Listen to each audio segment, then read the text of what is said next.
Coming up, we've got part one of our look at two Harry Hamlin erotic thrillers with John Cross from After Movie Diner and Miscellaneous Plumbing Fixtures. We're going to be looking at Deceptions in this part, and then part two, which will be on Thursday, we'll look at Save Me. So what happened was, as John and I were recording this one, I originally planned for it to be posted last week on election night. So you're going to hear some references to election night in this episode. So that was the original plan. But then as we were recording, it was going along. I think we had maybe 3.5 hours of footage. It was like a four something recording session, but not all the time we were recording, right? Sometimes we're taking breaks, chatting, things like that. But I think we had about 3.5 hours of footage. I kept all of it except for a 30-minute political tangent that we go on in what would be this episode here.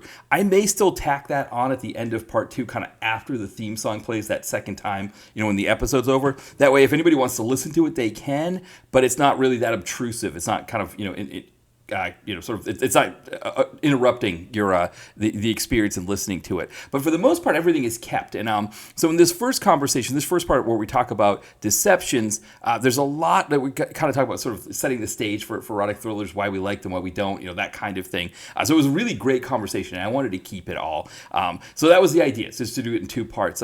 There has been some precedent for me doing two-part episodes, really way back in the kind of that 2014 period, 2015 period with Jamie, where I think the interface we were using wouldn't allow me to do anything longer than an hour, I think. But even there were times where like she would have to work and I would do a solo one, and I might do two movies, two 30-minute ones, and do a part one, part two. So we've done part one, part two before. We'll kind of see how this goes. But this might be a good way to do it, especially when because John's not the only person, right, that I have on where we go long. When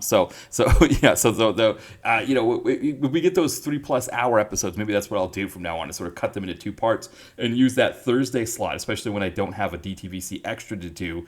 Maybe as a way to kind of make them a little bit more manageable for people for listening. But we'll kind of see what happens there. And of course, the original plan for this, again, as I said, was this was going to be on election night. So you're going to hear mentions of election night. But then I ended up posting the Nate Hill episode on election night because I wanted to take some extra time to edit this episode. And so, if you missed that one, because it was a little bit crazy here in the U.S. Last week, definitely go back and check that episode out. Nate and I have a really great conversation talking about, film industry, Australia, his experience making movies, all of that's really great stuff. So check that out as well. But coming up in just a bit here, John and I will start talking about Deceptions with Mr. Harry Hamlin. And then next week, Ty from Comeuppance is back for his monthly hit. We'll be looking at Agent Recon, Chuck Norris movie. I think it's his first movie in 13 years.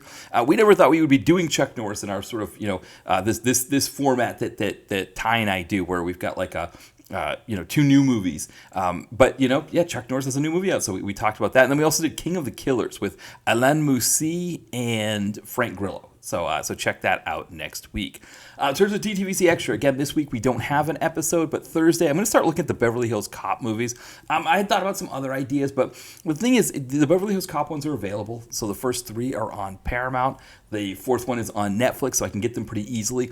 I also like the idea, after talking about Die Hard and Rambo, to kind of keep staying in this sort of 80s action vein and being able to look at sort of the way the market has changed over time. And I think this is a really good one for that as well. And again, it also has the most recent Legacy sequel, which I think is interesting too. So look for that, not this Thursday, but next Thursday. We'll look at Beverly Hills Cop 1 and 2 on DTVC Extra. And then on the site, we're going to get back into those 2000s DTV sequels of 90s thrillers. We're going to be looking at Wild Things 2. So keep an eye out for that. And then 2 weeks, we'll be looking at Single White Female 2, The Psycho. So keep an eye out for those. And then in terms of indie reviews, I'm looking to do The Jasper. That was a Nate Hill movie we talk about on that podcast episode. But it's the only one of those 4 that I talk about that I haven't reviewed on the site yet. So going to try to get that one in. I was hoping this week we'll see what happens, because full disclosure, I'm heading up to New England this weekend to go catch a NHL hockey game and NBA basketball game with my brother in Boston. So because of that, the timings for things might be a little bit off. I'm going to be catching the train on Friday, or early Friday morning, so probably packing, things like that on Thursday, and then with that weekend, seeing the games, seeing family, those kinds of things, then coming back on Monday. Going to try to get those reviews in there. Going to try to keep up on all of that stuff. So we'll see if maybe I can get some of that stuff in, get some of that stuff done. so that we're kind of staying on track for those kinds of things. And of course, as we get into the holiday season, you're still kind of trying to keep up with everything, keep everything flowing on the right track and right order there. And finally, one last thing, again, kind of dovetailing with the fact that we've got John Cross from After Movie Diner on these next 2 episodes here. He also has a VHS store, Be Kind Movie Vault. So it's in the basement of a vintage shop in New Milford, Connecticut called The Hunt. And so he's got really great selection of VHSs, DVDs, other memorabilia. I think he even sells VCRs, all kinds of cool stuff there. But this weekend, on November 16th, he is he's going to be a part of Vintage Mania that they're doing in New Milford. It's at the John Pettibone Community Center. But yeah, he's going to have a booth there, so he's going to be selling some DVDs, VHSs, all that kind of stuff. So if you're in the New Milford area in Connecticut, definitely go make the trip up and check that out. It looks like a lot of fun. If I had known about it, I might go to the basketball and hockey game, so a little bit harder for me scheduling wise to do it, but definitely something that I would love to check out if I was in that area as well. But definitely go, and if you need more information on that, you can follow Be Kind Movie Vault on Instagram. It's just type in Be Kind Movie Vault. Also, if you look on, I have it on my stories. I might add it again to my stories just so you can check it out there. But again, that's November 16th in New Milford, Connecticut at the John Pettibone Community Center. Vintage Mania. That, just looking at the poster, it looks like a lot of fun. And again, Be Kind Movie Vault, John's VHS store, is going to have a table there to sell you some DVDs and VHSs and all that kind of fun stuff. So yeah, definitely check that out. But yeah, I think that's everything for us here. So why don't we have our theme song, again played by John Cross from After Movie Diner, Miscellaneous Plumbing Fixtures, and Be Kind Movie Vault. He'll do that theme song, and then when we come back, John and I are going to start talking about deceptions.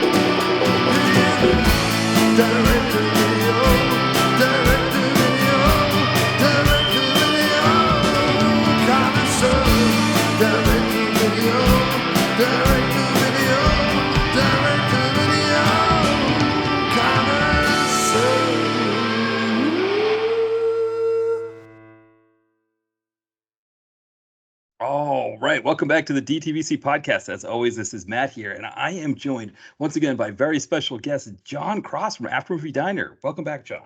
Yes, I don't know what makes me very special at this point, but because we're jumping back and forth between each other's shows with happy regularity. I mean, listen, I will always love chatting movies and various other segues and sidebars with you because I feel like it's always a good time. But I don't know what's special about me at this point, except my luxurious beard, perhaps. Right. Well, I talked about this with Scott Murphy when he was on. We were talking The Foreigner, Seagal, and I introduced him as a very special guest. And he's like, "Yeah, I've been on 6 times," and I was like, "Yeah, I don't know how it works because it's like if you've been on more." Suddenly you lose the title very special guest. Does that mean it's like a demotion or something? But there shouldn't be a demotion if you've been on the episode on the show more, right? So it's hard to know. Yeah, I don't know the what do we say, the etiquette of podcasting when a guest goes from being a special guest to just a guest. Well, I have this weird, none of the numbers or the stats or anything or even the comments on social media back this up at all. But I have this wonderful belief, Matt, that there is a small but loyal listener base that knows of the After Movie Diner, knows of Direct-to-Video Connoisseur, knows of the Cinema Beef podcast that Gary Hill does, and knows of some of these shows that we all sort of, and Exploding Helicopter and Comeuppance Reviews and things like that knows of these things. And that we are their alternative programming, right, to the, the WTFs or the Kevin Smiths or the Joe Rogans of the world. We are the little scrappy podcast that can, and to them, we are very special. You know what I mean? To those core 3 or 4 people that have hung on low these many years with me and our compatriots. or even the No Budget Nightmares show, which still does an episode once every few months. These, I feel like there is a core group to that core group, I hope, and I like to feel in my heart that we are all very special. So I hope that when you have me on or someone from one of these other adjacent podcasts, that we are considered very special. But who knows? I don't know. That might just wishful thinking on my part. No, I think you're absolutely correct, because you're right. There's always that sort of that core that, it's one of those interesting things, I think, with podcasting that I discovered when I went on that unplanned hiatus between the blog and the podcast, is that for the most part, for our audience, for most of the audience, it's not so much that they don't care. It's more like they don't care enough if you don't post, if that makes sense. Like, right. When you put out content, they consume it. But if you don't put it out, they'll just consume something else. Right. But then there's that core group, like you said, that will reach out and be like, hey, you haven't posted anything in a while. What's going on? Is everything okay? You doing all right? And like you said, that's that core group that, like you said, they know who's on. Everybody's a very special guest, that kind of thing. That I agree with you there. That's it's something I learned with this process of, that hiatus that I didn't plan on taking. That's how the audience seems to work. Yeah, and I mean, you were much more, you were sort of better about it, because when you came back, you really came back, and you just have stuck to it, and it's been admirable. I did this weird thing that I thought was sort of funny, but also gave me an out if I really wanted an out, where I was like, that's it, that's the end of the show, I'm never doing a show again. And then 6 months later, just quietly continued to do the show. But I feel like when I said to everyone, this is definitely the last episode, even though I sort of knew I was joking, I feel like a large section of my audience went, well, I guess that's done then, and never came back. But I don't really care.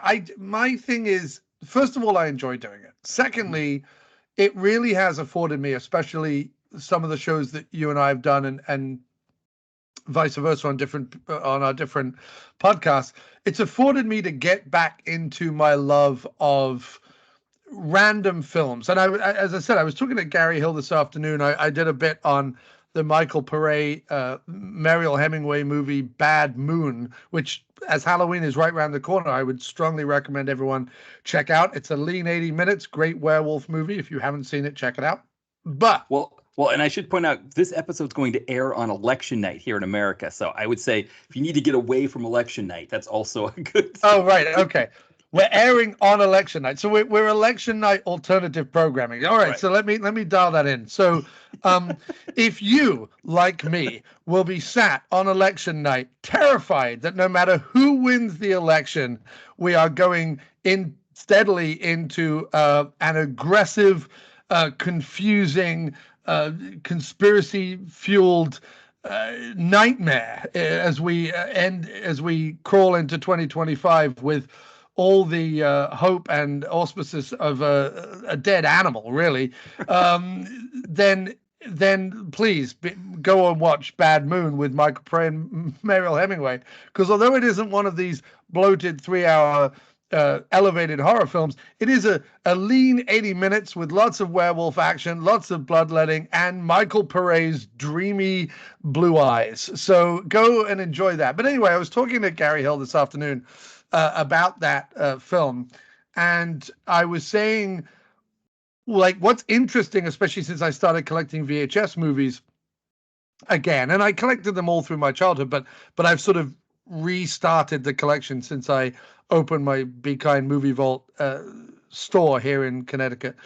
I'm not the guy who's collecting the key 80s horror titles that you see all over Instagram that people are like, oh my God, I found all the Friday the 13th on VHS, or, oh, I found Halloween, or, oh, I found Scanners, or whatever, whatever the key 80s titles are that people promote on, that they pay $60, $70, $80 for on eBay. I'm not that guy, because if I get any of those movies in for my store in some big bulk purchase, I just put them out on the shelves because I already own them on DVD, Blu-ray, and 4K. Like, what am I doing owning them on VHS? Like, that's how I kind of approach it.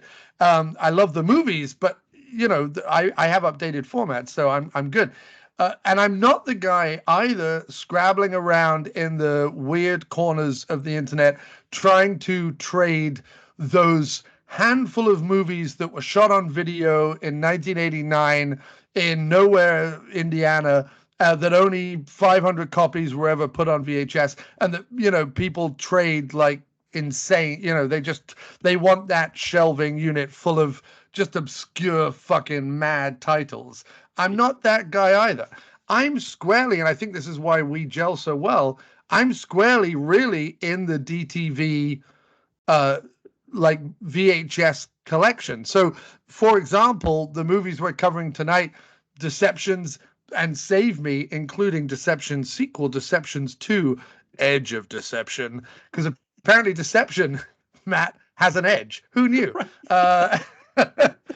You can apparently be just on the edge of deception, even though they're very much deep in the heart of in the movie. They are deep in the heart of deception. There's no edge of it at all. They're right in the deception of it. No. The movie is called Deception 2: Edge of Deception. I feel like that is my sweet spot for VHS collecting. I collect the movies that VHS was really truly made for.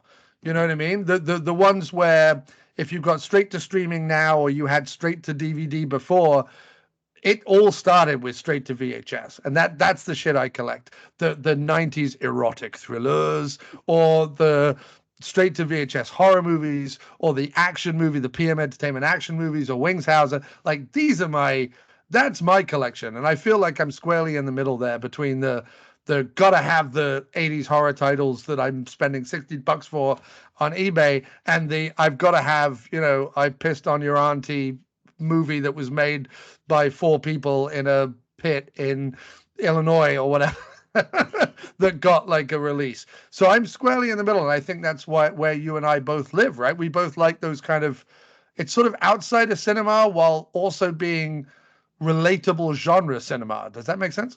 Yeah, for sure. I mean, yeah, that you know, that sweet spot that you talk about. I know for my friends and I, especially like we were in high school and you know, middle school before that, it was like you'd go to the video store, and of course these were mom and pops. These weren't Blockbuster with like, you know, 30 copies of Armageddon on the walls, right? These were Right. You know, the mom and pops. They were buying this stuff up, and we would try to find the craziest looking VHS out of them. I mean, part of the reason why we got so into bad taste was that the back cover said your VCR will cry out for windshield wipers. So we were like, you know, huge Peter Jackson fans before he was making Lord of the Rings because of bad taste. You know, oh, my favorite Peter Jackson films are his first 3 films, like Yes. you know, Bad Taste, Brain Dead, and Meet the Feebles. They're like they're the Right. best.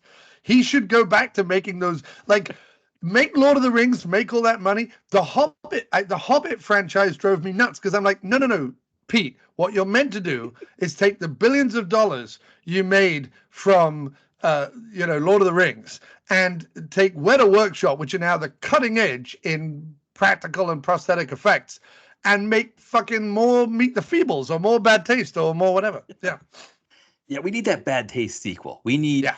you know, we need Ozzy or whoever. We need the Peter Jackson. It was, I can't remember what his character was. Who goes out to space. You know, he needs to come back.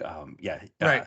Yeah, and just yeah. But I remember my friend and I started to write what would be a sequel to Bad Taste, and we got about like, you know, 3 or 4 notebook pages, and of course we didn't even know how to write scripts, right? So it wasn't like we were like, you know, putting, you know, characters' names in the middle with the dialogue underneath them. We were just, you know, writing stuff up. We had this idea we were going to write it was going to take place in New Jersey. They were going to like essentially like suck up all the entire population of New Jersey for making fast food. But we didn't get much further than that.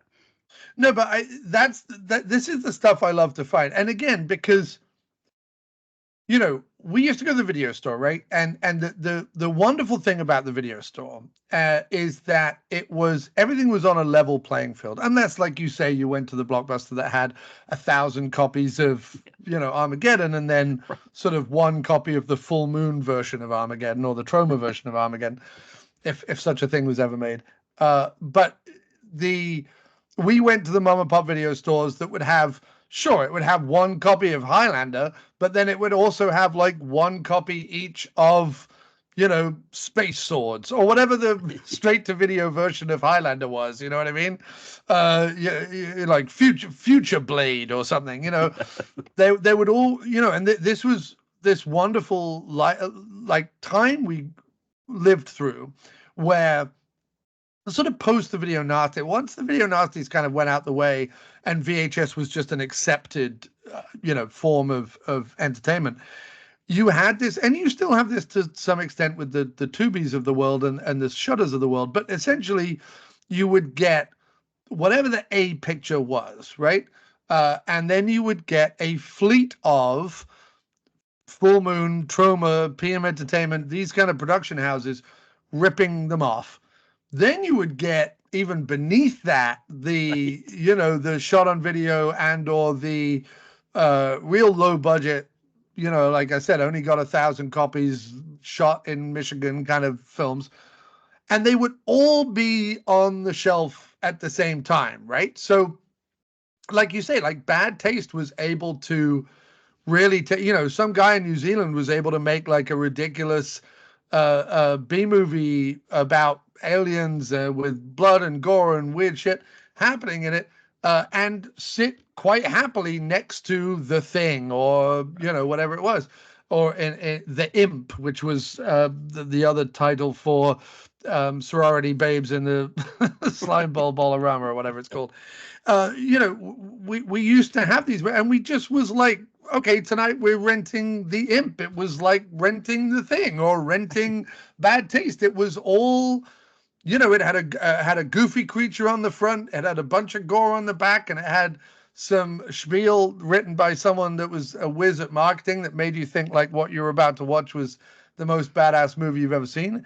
And to equate it to the action genre, for every Seagal, Van Damme, Stallone and Schwarzenegger, there was a Daniels, Don the Dragon Wilson, Cynthia Rothrock, Jeff Speakman sat right there next to them.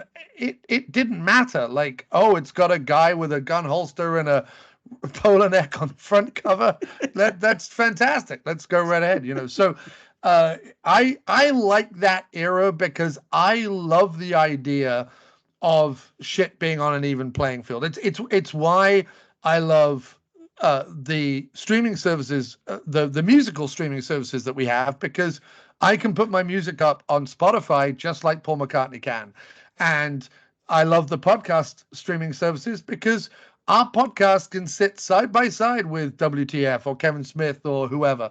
And, sure, obviously they're going to have more listeners because they're famous and blah, blah, blah, blah, blah. But you know what? Like one day, someone listening to, a film review show with Leonard Moulton in it and his daughter might also be served up. If you like this, you might like After Movie Diner. You never know, right? So I think the only difference being is that in the video store, there were shelves and you just browse the shelves and there you are. I think with scrolling and with the algorithm, it is different. And I think that's the bit that I don't like about it.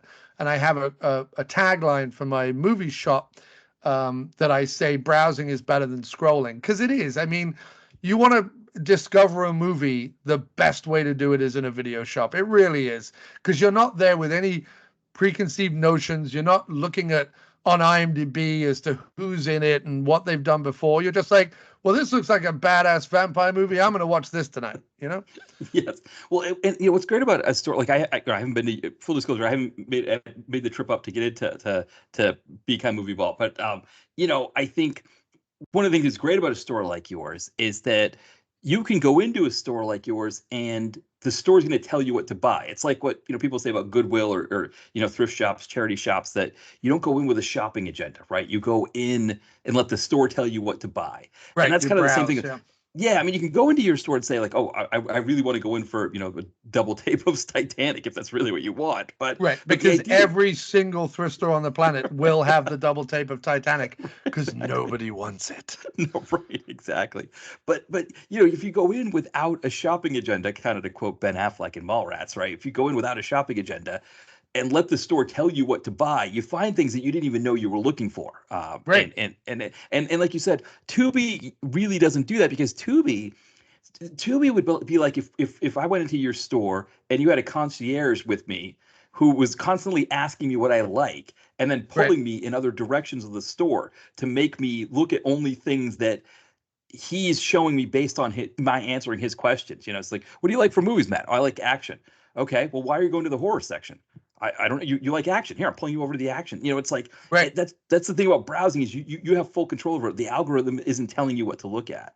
Right. I mean, you can walk into my video store right now and purchase a Wings Hauser movie or Akira Kurosawa's Dreams, both on VHS, both on the shelves next to each other, and it's entirely up to you what cover and blurb on the cover speaks to you. It's got nothing to do with anything else other than, please browse away. And are there people who come into the store because occasionally I get Friday the 13th or Halloween or The Changeling or whatever on VHS? Of course. Like, I just put up a post the other day that said I had just got in the first Phantasm movie, and people who knew that I also had Phantasm 2, 3, or 4 came in and bought the whole Phantasm franchise on VHS today.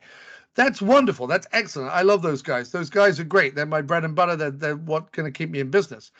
I'm more interested, though, in the guy who comes in for the Phantasm and then looks on the shelves and goes, what's this fucking Wings Hauser movie? You know what I mean?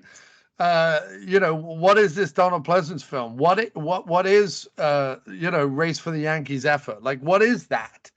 Like, you know what I mean? And so I think there was a lot more opportunity to do that back in the day, and now hopefully with some of the resurgence of this. And I'm seeing kids come into the store who are very excited by vinyl and CDs, believe it or not.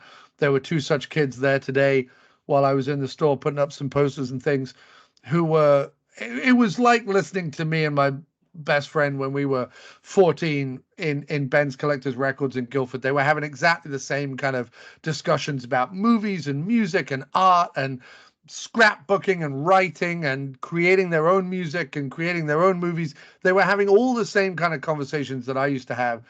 And it was real a joy to me listening to them, because I'm like, that gives me hope, dude. It gives me hope that there's a couple of 13, 14-year-olds in fucking, skate pants and punk tops and graphic tees and, whatever, mulching around the music and movies section of a thrift store in New Milford. Like, that gives me hope. It's like, they bought a couple of DVDs off me, and they bought some CDs off Gina from the Hunt, who owns the rest of the building. And that gives me hope. So I'm like, I want to encourage that behavior, because what podcasts like us have always done, and believe it or not, they did it for me. Like, when I got into podcasting, and I've said this before, my movie knowledge and movie watching expanded overnight 100-fold.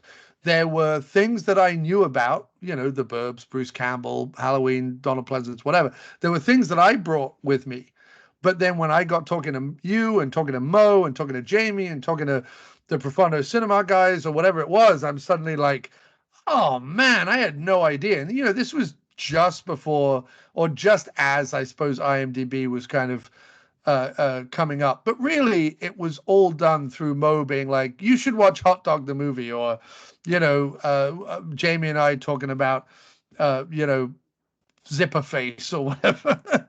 It was all that kind of stuff. Like, how else would I have found out about it? Like, it's so much more interesting to find out about it from your friends or from a familial podcast or whatever it is than it is to sit on IMDb. And in fact, these two kids, as I said, were in my store today, and they bought a CD, and Gina upstairs had said, oh, by the way, it's buy one, get one free on the CDs.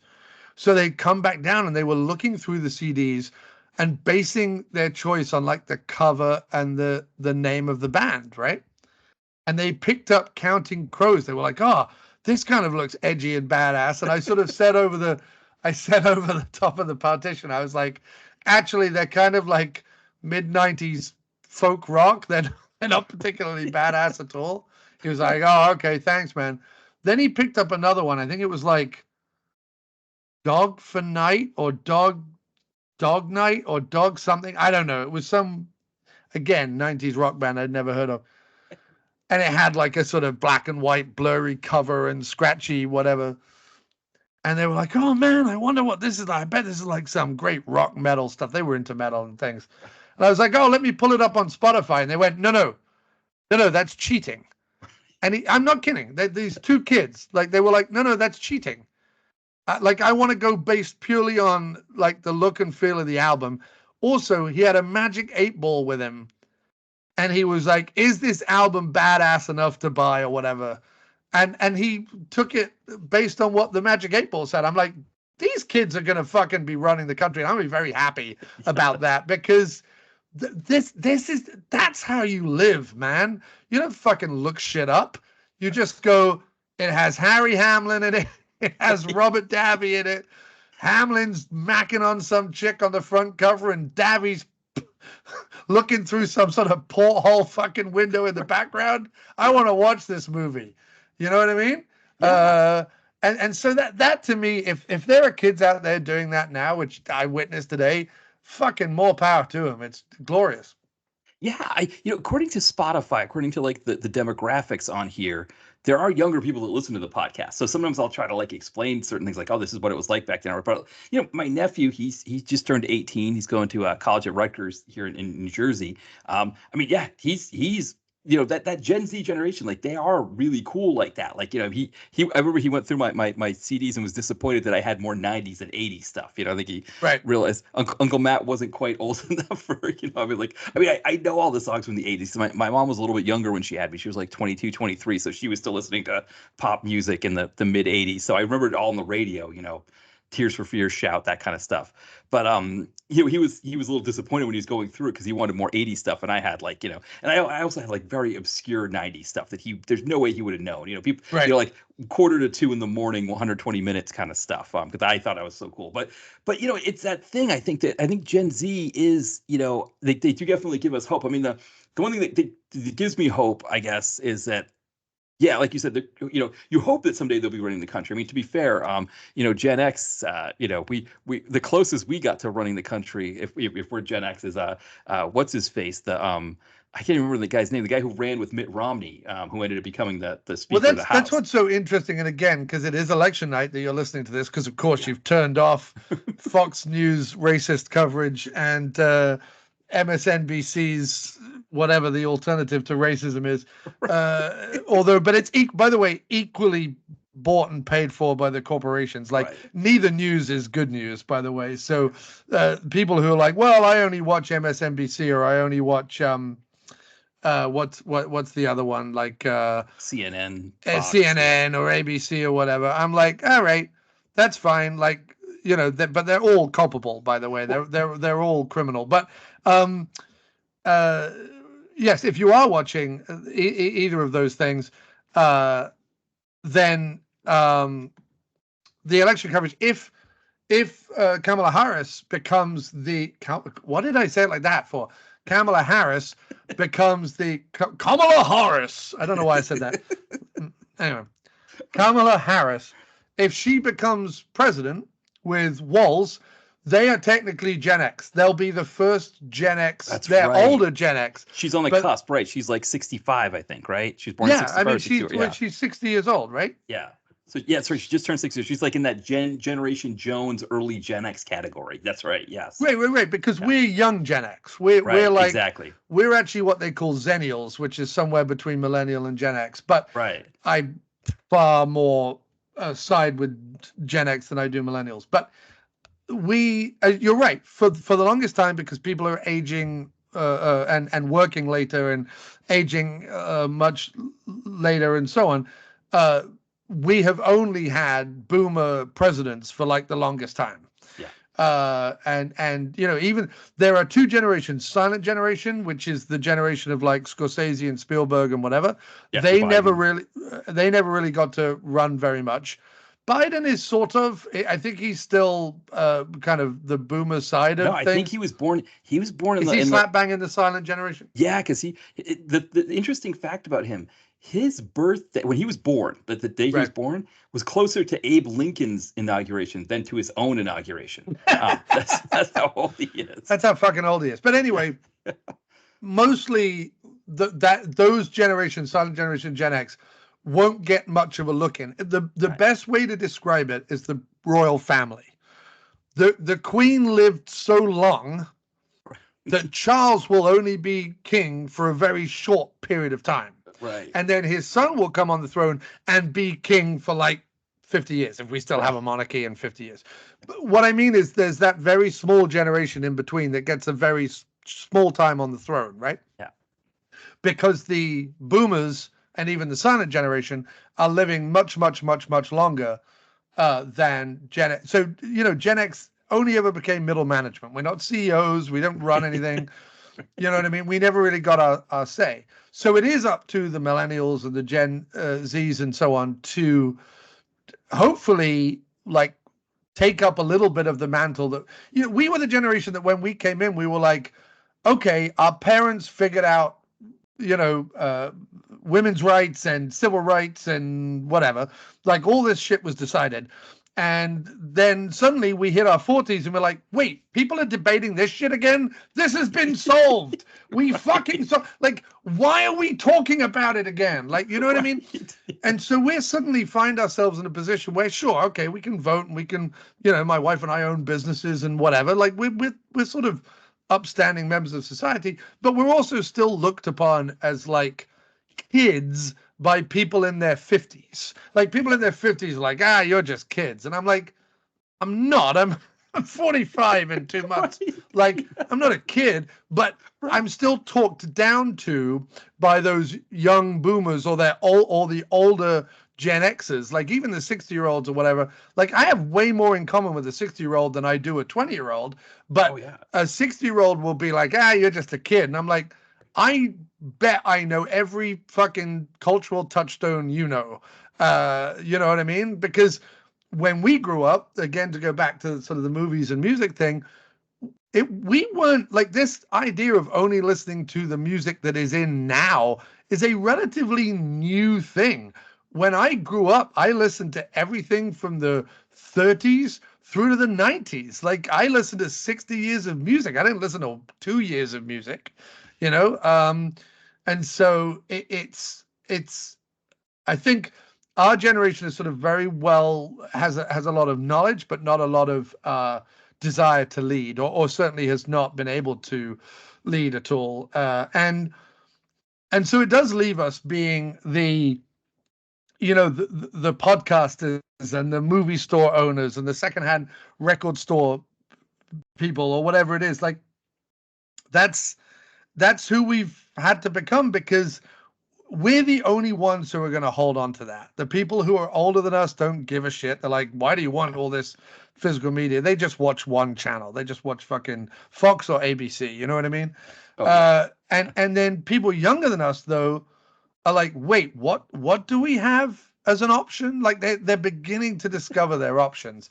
And I really do believe that things like Tubi and Freevee and Pluto TV and things like that are really helping. I think they're kind of like, wait, there's movies other than Deadpool and Wolverine or Beetlejuice. Like I think part of it is making them, but then maybe Beetlejuice is making them go, oh shit, they made these movies back in the 80s too. Like maybe that's allowing them to go back. I don't know, but either way, I'm hopeful.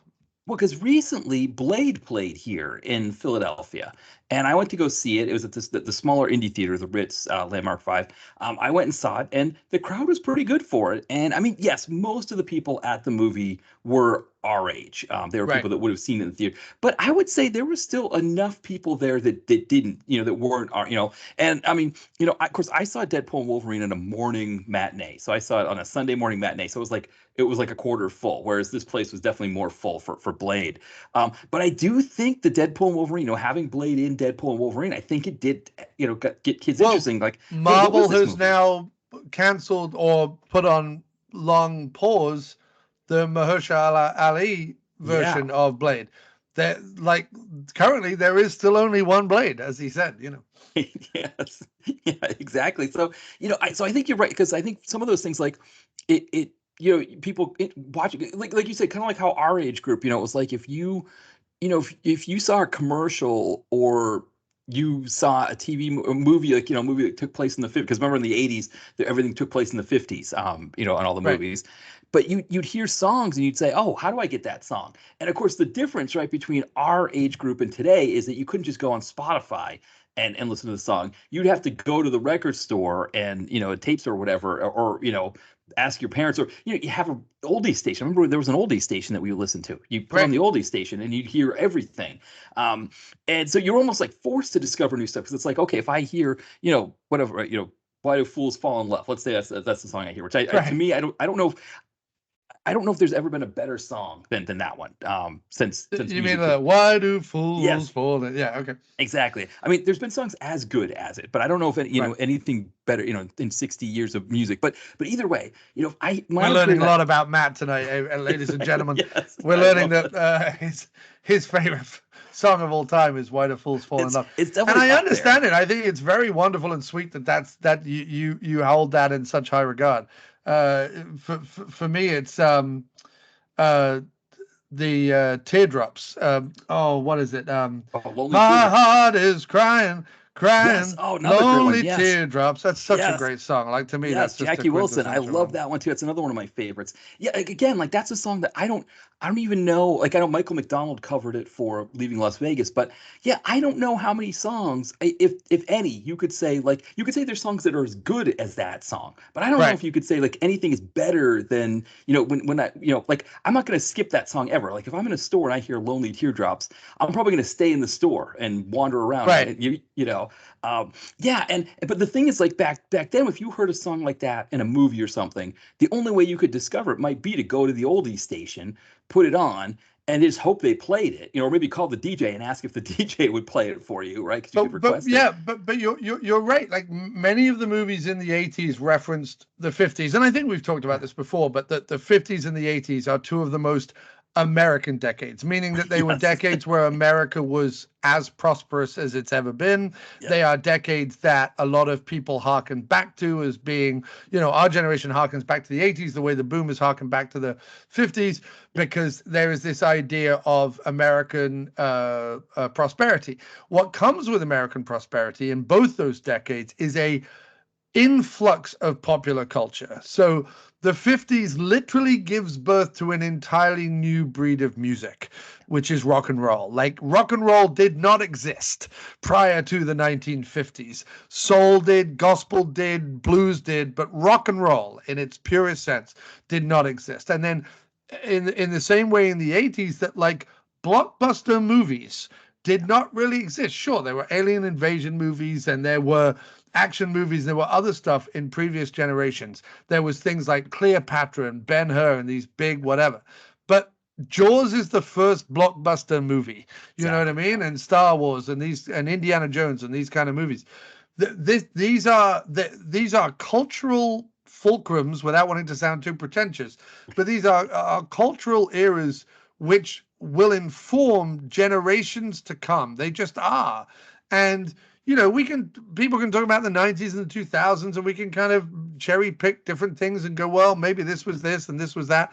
There's nothing like the 80s, from when it starts at the end of the 70s and still feeling very much like the 70s, with a lot of kind of experimental, weird, grungy kind of filmmaking, all the way through to the 90s, where it's become glossy and perfected and everything. And everything is sort of everything is in the 80s, right? There's every type of filmmaking, from the very practical and the very personal to the overblown, studio budget type film. And so you having come from either of those two generations, that there is a there is a real moment there that is going to inform sort of everything else to some extent, and continues to. And what's really interesting is, just like the Back to the Futures of the world were showing us the 50s, and we were inundated with, Let's Twist Again got a redo in the 80s. People were sampling 50s and 60s music in the 80s when hip hop started, and soul bands from the 70s and things. Like, it was at the time where sort of people were really wrestling and perfecting culture outside of politics or religion or family. It was culture. And actually, if you look at what Gen X has achieved popular culture. We're not leaders of industry, we're not leaders of countries, we're not you know, we're not into religion in the way that our parents were, et cetera, et cetera. But the geeks inherited the earth. Like, you only have to look at a cinema marquee, and the geeks inherited the earth. They just did. And you see the rise of the boutique Blu-ray companies, and shops like mine, and record stores getting a resurgence, and blah blah blah blah blah. Like, that's what we gave the world. We didn't necessarily give the world religion and politics, because ultimately we knew those two things were bankrupt, hollow, and pointless to engage in. What we gave the world was, hey, have you heard this amazing music? Have you watched this amazing movie? And what we continue to do today, even though we're talking about Deceptions and Save Me, to Harry Hamlin erotic thrillers, we are, to some extent, passing our knowledge on, I hope, in some small way, to the next generation, because 90s erotic thrillers have their place, I think. I don't know whether I came to any conclusions, but I talked a lot of waffle. Matt, your turn. I think you made a great point, because I think this is actually, like you said, this is actually kind of a good segue here, because it's the 90s erotic thriller, like recently, I had Mitch from the Video Vacuum on. We talked about Animal Instincts, and that's kind of more of a softcore porn erotic thriller. Right. And these two we're going to talk about here. I mean, Save Me kind of borders in it, kind of on the spectrum. It's closer to an Animal Instincts. We get some full frontal. We get that. I think you were allowed one full frontal scene in one of these movies, and so Save Me gets it out of the way. The middle of Save Me, right? I mean, Save Me sets up its premise, and then it's sex scene, sex scene, sex scene, sex scene, sex scene, sex scene, sex scene. Michael Ironside, end. Like, that's really Save Me. You know what I mean? Yeah. Whereas Deceptions leans a little bit more on the noirish piece. Right. And it's funny, because I didn't know that Harry Hamlin. I obviously I knew Harry Hamlin from L.A. Law, and then right. When he was older, he was on Mad Men, which he's really funny on Mad Men. There's a charisma in his character on Mad Men that you wouldn't know from these movies.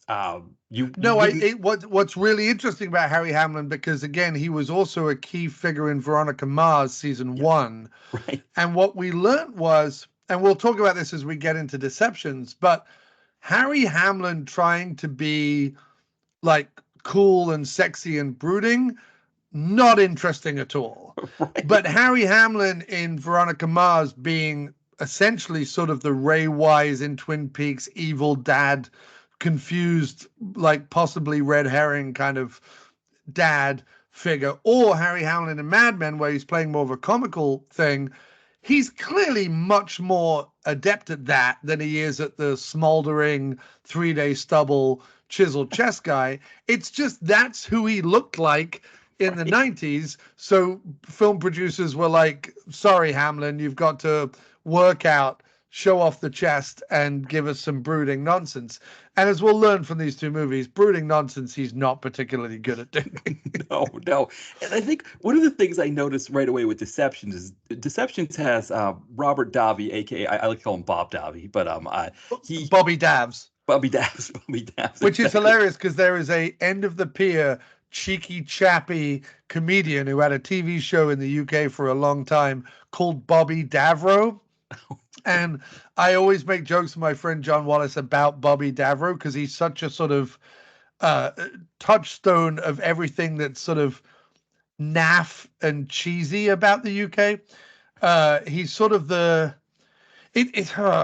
you have offensive comedians in the US, but they're either offensive or they're like, I hate using the word, but like woke or open-minded or whatever, or they're just joke guys like Jerry Seinfeld, right? Those are kind of like your three comedians. It's either the guy who opened up Trump's Nazi rally in MSG, who's clearly just a fucking racist. Then you have the Seinfelds, who are just like, what about socks, eh? And then you have, the more like Mark Marons, right? Yes, yeah. These are sort of your comedians, and they're all great. They're all fantastic. I love them all, except the racist one. I don't like the racist one, but all the others, the Nate Bargatze's and the Mark Marons and the Jerry Seinfelds and the whatever. Very happy with all of those.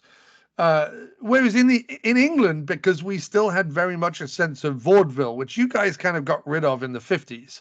Yeah, Sort of right. 50s were like the last generation of sort of maybe 60s, but they were the last generation of the kind of Phil Silvers and Lucy, I Love Lucy, and all that kind of based on vaudeville, where everyone had to be a comedian, but also a singer, dancer, juggler. You know what I mean? Like Right. they all had to have like multiple skills. Um, we still had the remnants of British vaudeville all the way into the 2000s. And on the worst end of it, they were the sort of big, fat, northern end of the pier, like, oh, the Arabs, eh? What about the Arabs? It was either those guys, and again, I'm doing an impression. That's not what I think. But it was either those guys or it was like, I'm a cheeky chappy. Boobs are fun. It was either harmless sort of innuendo or it was full on racism. But we had them all the way into the 2000s in the UK, and Bobby Davro was one of them. But I still quite like the idea that Robert Davi, who couldn't be further from Bobby Davro, by the way, like Bobby Davro's, hello, cheeky chappy, I'm going to put on a dress and go, oh, whatever. Robert Davi is, I'm too fucking cool for school. He's like he leans into the whole Italian American badass thing, even though I'm not buying it. But anyway, Robert Davi leans into that shit. I like the idea that they are both essentially Bobby Davs. That was a long way round of just getting back to the Bobby Davs thing. But Matt, thank you for letting me go on my rambles. Yes, exactly. Well, because Robert Davi, the thing with him is that again, we're this is being election night. I mean, he is a hardcore Trumper, and he's essentially devoted his Twitter almost entirely to talking about Trump stuff. And I follow him because he follows me, and the fact that Johnson, one of the two Johnsons from Die Hard, follows me on Twitter, because I wrote he was in a Dolph Lundgren movie, and I reviewed the Dolph Lundgren movie, and his character was supposed to have an English accent, and I noticed the accent went in and out, and I made a comment about it going in and out, and he said, yeah, the reason why the accent goes in and out is because the character is supposed to be in America for so long that I wanted his accent to get thicker when he was near Vinnie Jones, and I was like, okay, that's excellent, and but he right, liked that it. means he's thought about stuff, yeah. Yeah, and so we follow each other as mutuals. There is a sense when I see him in a movie like this, or I don't want to do like the whole like shut up and dribble thing, um, but it would be nice, Bob Davi, if you're listening to this, if you started talking about your movies again, like I get it. You're obsessed with the kind of the Trump thing, and you don't like Kamala Harris, you don't like Hillary Clinton, and all those things. But it's like one of the times he did a video of himself. And he was in New York City with his Mets hat on, right? Right. And it's just like completely New York, and it just looks so cool. Yeah. And he's ranting about Trump stuff, like how he was robbed of being there or whatever. And I'm like, I just watching with the snout off. I'm like, this guy is great. Like, what are you doing, Bob Davi? But I guess when you get older, it happens when you get older, right? I guess it's what's going to happen to us in 20 years, right? We're just going to be like, well, I hope not. I'll kill myself before that happens. But as we've talked again, I think on my show before, every time I feel the like old white man voice of, well, it's fine if you're going to do this, but do you really have to wear dresses in public or whatever it is? You know what I mean? yeah. Whenever I hear that voice in my head, I go, no, fuck off. And I beat that voice to death because I'm like, it's absolutely fine. Wear whatever you want in public. So I hope that stops me from ever becoming. On the subject of Bobby Davs, Robert Davi, I had him on my show. I interviewed him about Maniac Cop and tangentially License to Kill because you cannot not bring it up because it's such a, and he made a sly off the hand remark about Javier Bardem in the Daniel Craig movies being the effeminate Sanchez is how he sort of politely put it. And I'm like, I don't think he's anything like Sanchez, but all right, okay, fine, whatever you want to believe. Because he was talking about Craig, they called Craig the son of Dalton or whatever. Like Dalton was the first to do the like hard edge Bond, and Craig was sort of the guy who carried on the mantle. And he's clearly very proud of his Sanchez James Bond role. He's clearly very proud of that, invested in that, very happy with that. Similarly with Maniac Cop, very happy to talk about Maniac Cop 2 and 3. Very, very pleasant. The one thing I remember about Robert Davi, which I've come across with other people who vote right, is he was actually really lovely, really warm. When we were wrapping up the podcast, he was like, "So how is the show going? And how long have you been doing it?" Like he was genuinely interested in asking me questions about stuff, and seemed like a really nice guy. And I think that and I don't know, I don't know how you can sort of cherry pick to this extent, but there seems to be this right-leaning person who I think sort of Davi, I don't want to speak for him, but who Davi kind of falls into, where, and we listen, I just had a big spiel about nostalgia for video shops and things. I think that these guys have a nostalgia for a time where, the paper boy in the morning was like this polite little cherub-faced, whatever, who slung the paper on your lawn, but also had a nice word and shared a quick joke, and off he went. And it was like, look at that, a young American making good of himself kind of thing. And I'm not to play that down, because, I run a small business. In fact, I help run two small businesses, independent business of my own, and I believe in the American dream, and I believe in America, and I do genuinely love this country, but they are hearkening back to, I think, a time that they think doesn't quite exist. And I think if you go around just watching the news, or just watching TV shows, or just watching reality TV especially, you will look at this world in an incredible, horrible, cynical way. If you get out into the world, and I recently moved to a small town, New Milford in Connecticut, where my wife and I are very involved in the local chamber of commerce. We run a small business. We work with charities. We do all sorts of stuff. We know the mayor, whatever. We're very involved in our community. When you go out into the world and get involved into community, and I don't know, go to the local post office rather than just sticking it in your mailbox and flicking up the little flag, like actually going into your post office, talking to the people in your town or whatever, all that shit that Republicans think doesn't exist anymore still exists. I know all my neighbors' names. We look after each other's dogs. Like, it all still fucking exists. But you have to get out there. And this is what I mean about like crushing that middle-aged to late-age white man voice in your head. There is a voice that will tell you that every generation beneath you is worthless. They don't have the hard work ethic. They don't have this. They don't have that. When you actually get out into the world, like the car mechanics of tomorrow are Gen Zs. They are. Like, Gen X's didn't go become plumbers and car mechanics.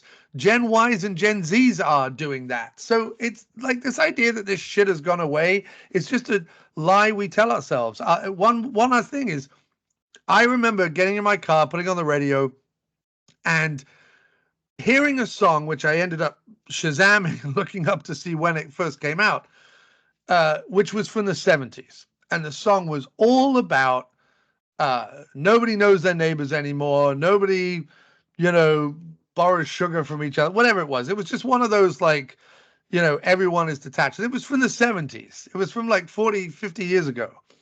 And I'm like, everything this song is complaining about, I do.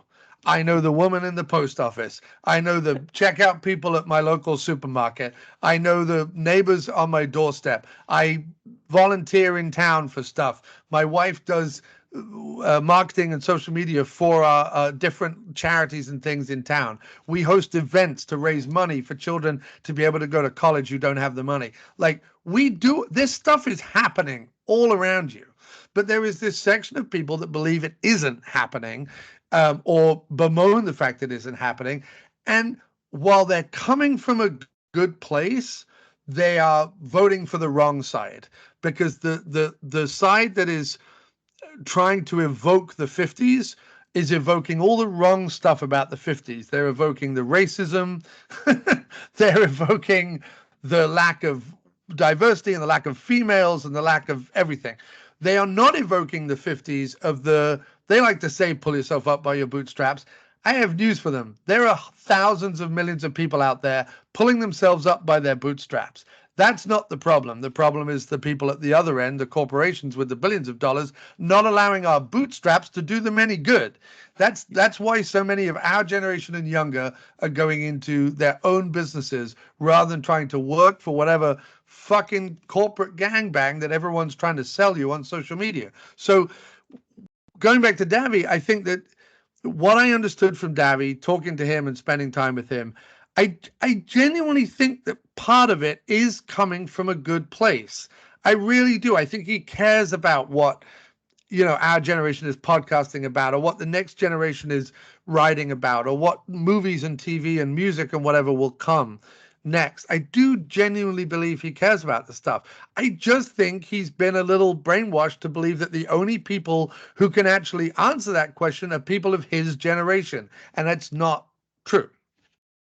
Yeah, no, I agree. I think, and I just, I think for somebody who has such a rich history in films, like you said, Yeah. License to Kill, and in theater and singing music. He sings Broadway show tunes and Sinatra songs and shit. Yeah. Anyway, yeah, go ahead. Yeah, so like, it's the kind of thing that would be like, again, I'm not telling him to shut up and dribble, right? That's not what I'm saying. But it'd be nice if he mixed in a little bit of like, hey, remember me in Die Hard? And here's Grandel Bush here or something like that. Or hey, me and Grandel were hanging out the other day. Yeah, exactly. Because like you said, he was very nice with me as well. He's very, very gracious. Like he didn't have to follow me on Twitter. He's one of the Johnsons. He's from Die Hard. He didn't have to follow me on Twitter, but he did, and he still follows me on Twitter. And he's the guy poking through the circular hole in the door, watching Harry Hamlin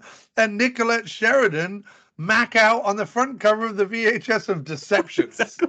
Yes, exactly. Which is probably the best part about that, right? Is that they needed to get Davi on the cover somehow. So I mean, the cover of Deceptions, just to give people a sense, if you go on IMDb and look at the cover that's there, it's Hamlin with a leather jacket, no shirt underneath, with the collar popped. Classic.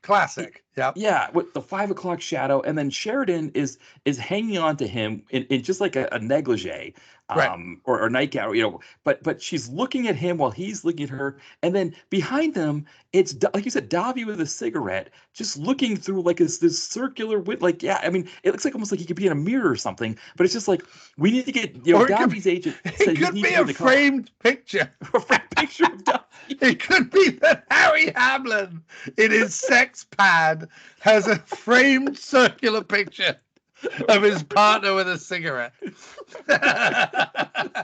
But what's hilarious is it looks like one of those kitchen doors on a cruise ship. That swing back and forth as waiters come to and fro with trays of stuff, and they have like a little circular window. You know what I'm saying? Like that little, like on a cruise ship or on at some kind of casino or something, where there's just a swinging, flapping kitchen door, and then that kind of glass wall behind them, where in the early 90s and late 80s, those big chunky glass tiles were all the thing. And so it looks like it's taken in the sleaziest Hollywood restaurant in 1990 is what it looks like. And it probably was, with Davi in the kitchen looking through the swinging door at Hamlin and Sheridan. By the way, very accurate, because Hamlin barely wears a shirt in this movie, and Sheridan certainly doesn't wear anything other than a bikini or a nightgown or a robe. I don't think she wears clothes, like actual like shirt and pants in the whole fucking movie. Yeah. What's interesting too is this IMDb says this movie is an hour and 35 minutes. It's an hour 45 on Tubi, and you definitely feel that extra 10 minutes.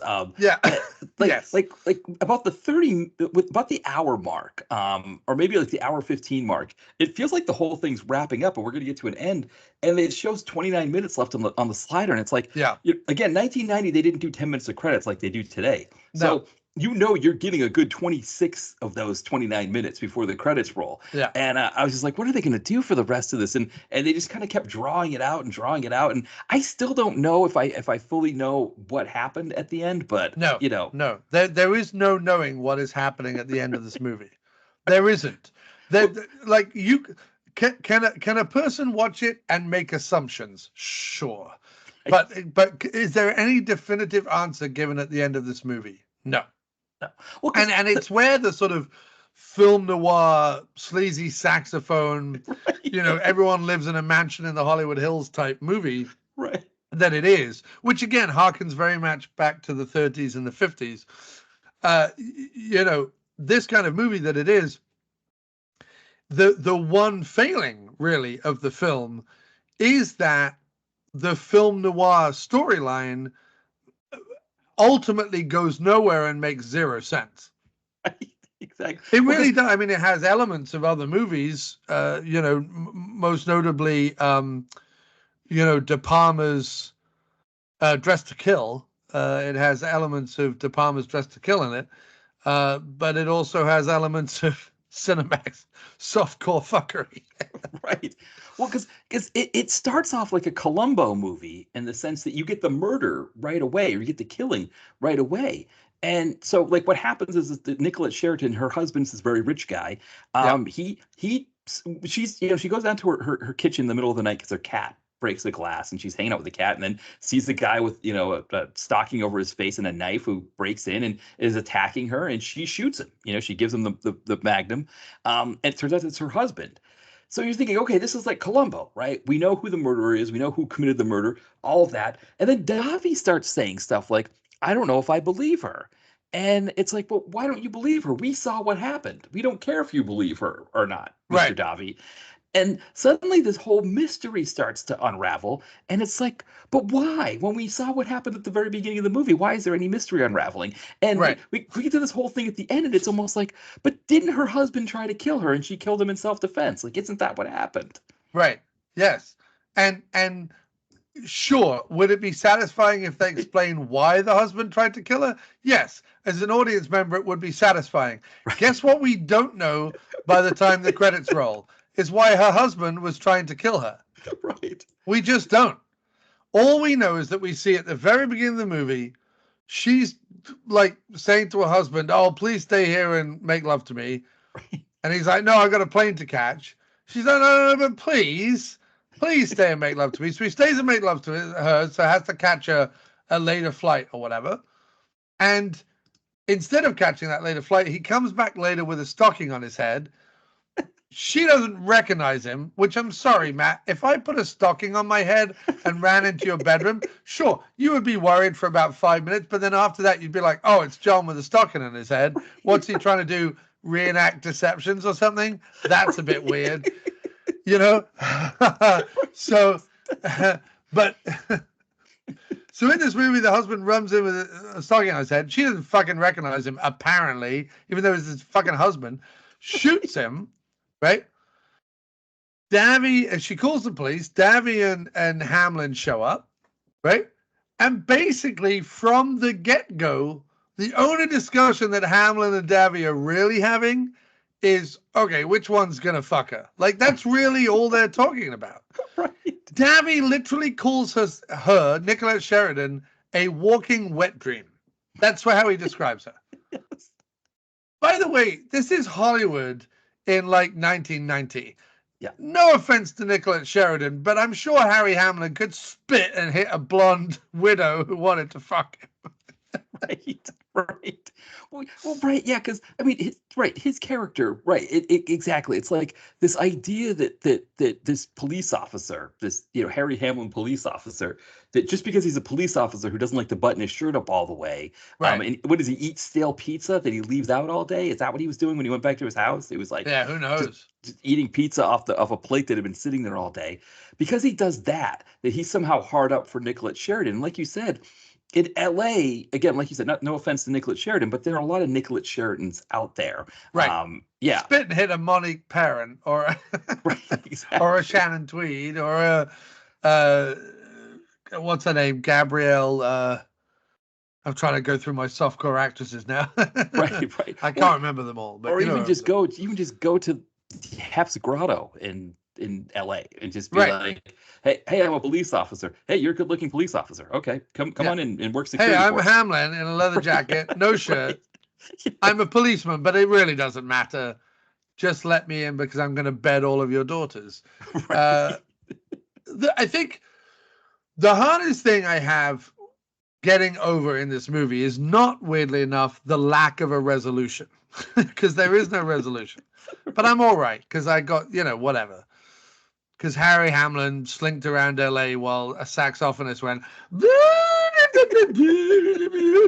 Right. We also in the had a keyboard. background. We had some Fender Rhodes keyboard in there. I mean, it Yeah, was essentially the music would be perfect if you had the Weather Channel on, and it was like showing, like today's forecast, right. sunrise. It's just, It's funny 32 how degrees. it's funny how the swing between like a daytime montage of something, whether it's the Weather Channel, whether it's kids art, whatever it is, right?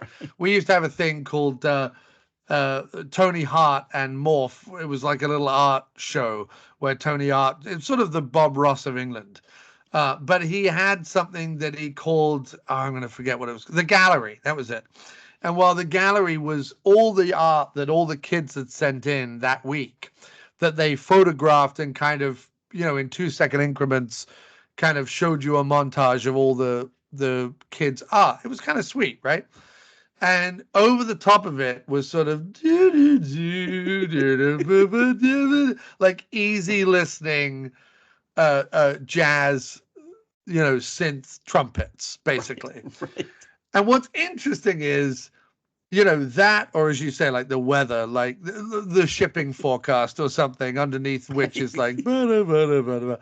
Right. It's such a fine line between that and Bow Chicka Bow Wow. You know what I mean? Yeah. It's such a fine line between that and Nicollette Sheridan going, all right, you can fuck me, which is basically what happens in this movie. He basically assaults her, and she goes, well, if you're going to assault me in between my tears for my dead husband, if you are going to rape me, fine, go ahead. Like, that's right. Isn't that what happens in this movie? She doesn't Right. beckon him over. He's over by No. the window protecting her. She's lying in bed asleep. And halfway through protecting her, he just goes, I think I'm going to try macking on her. Like, what?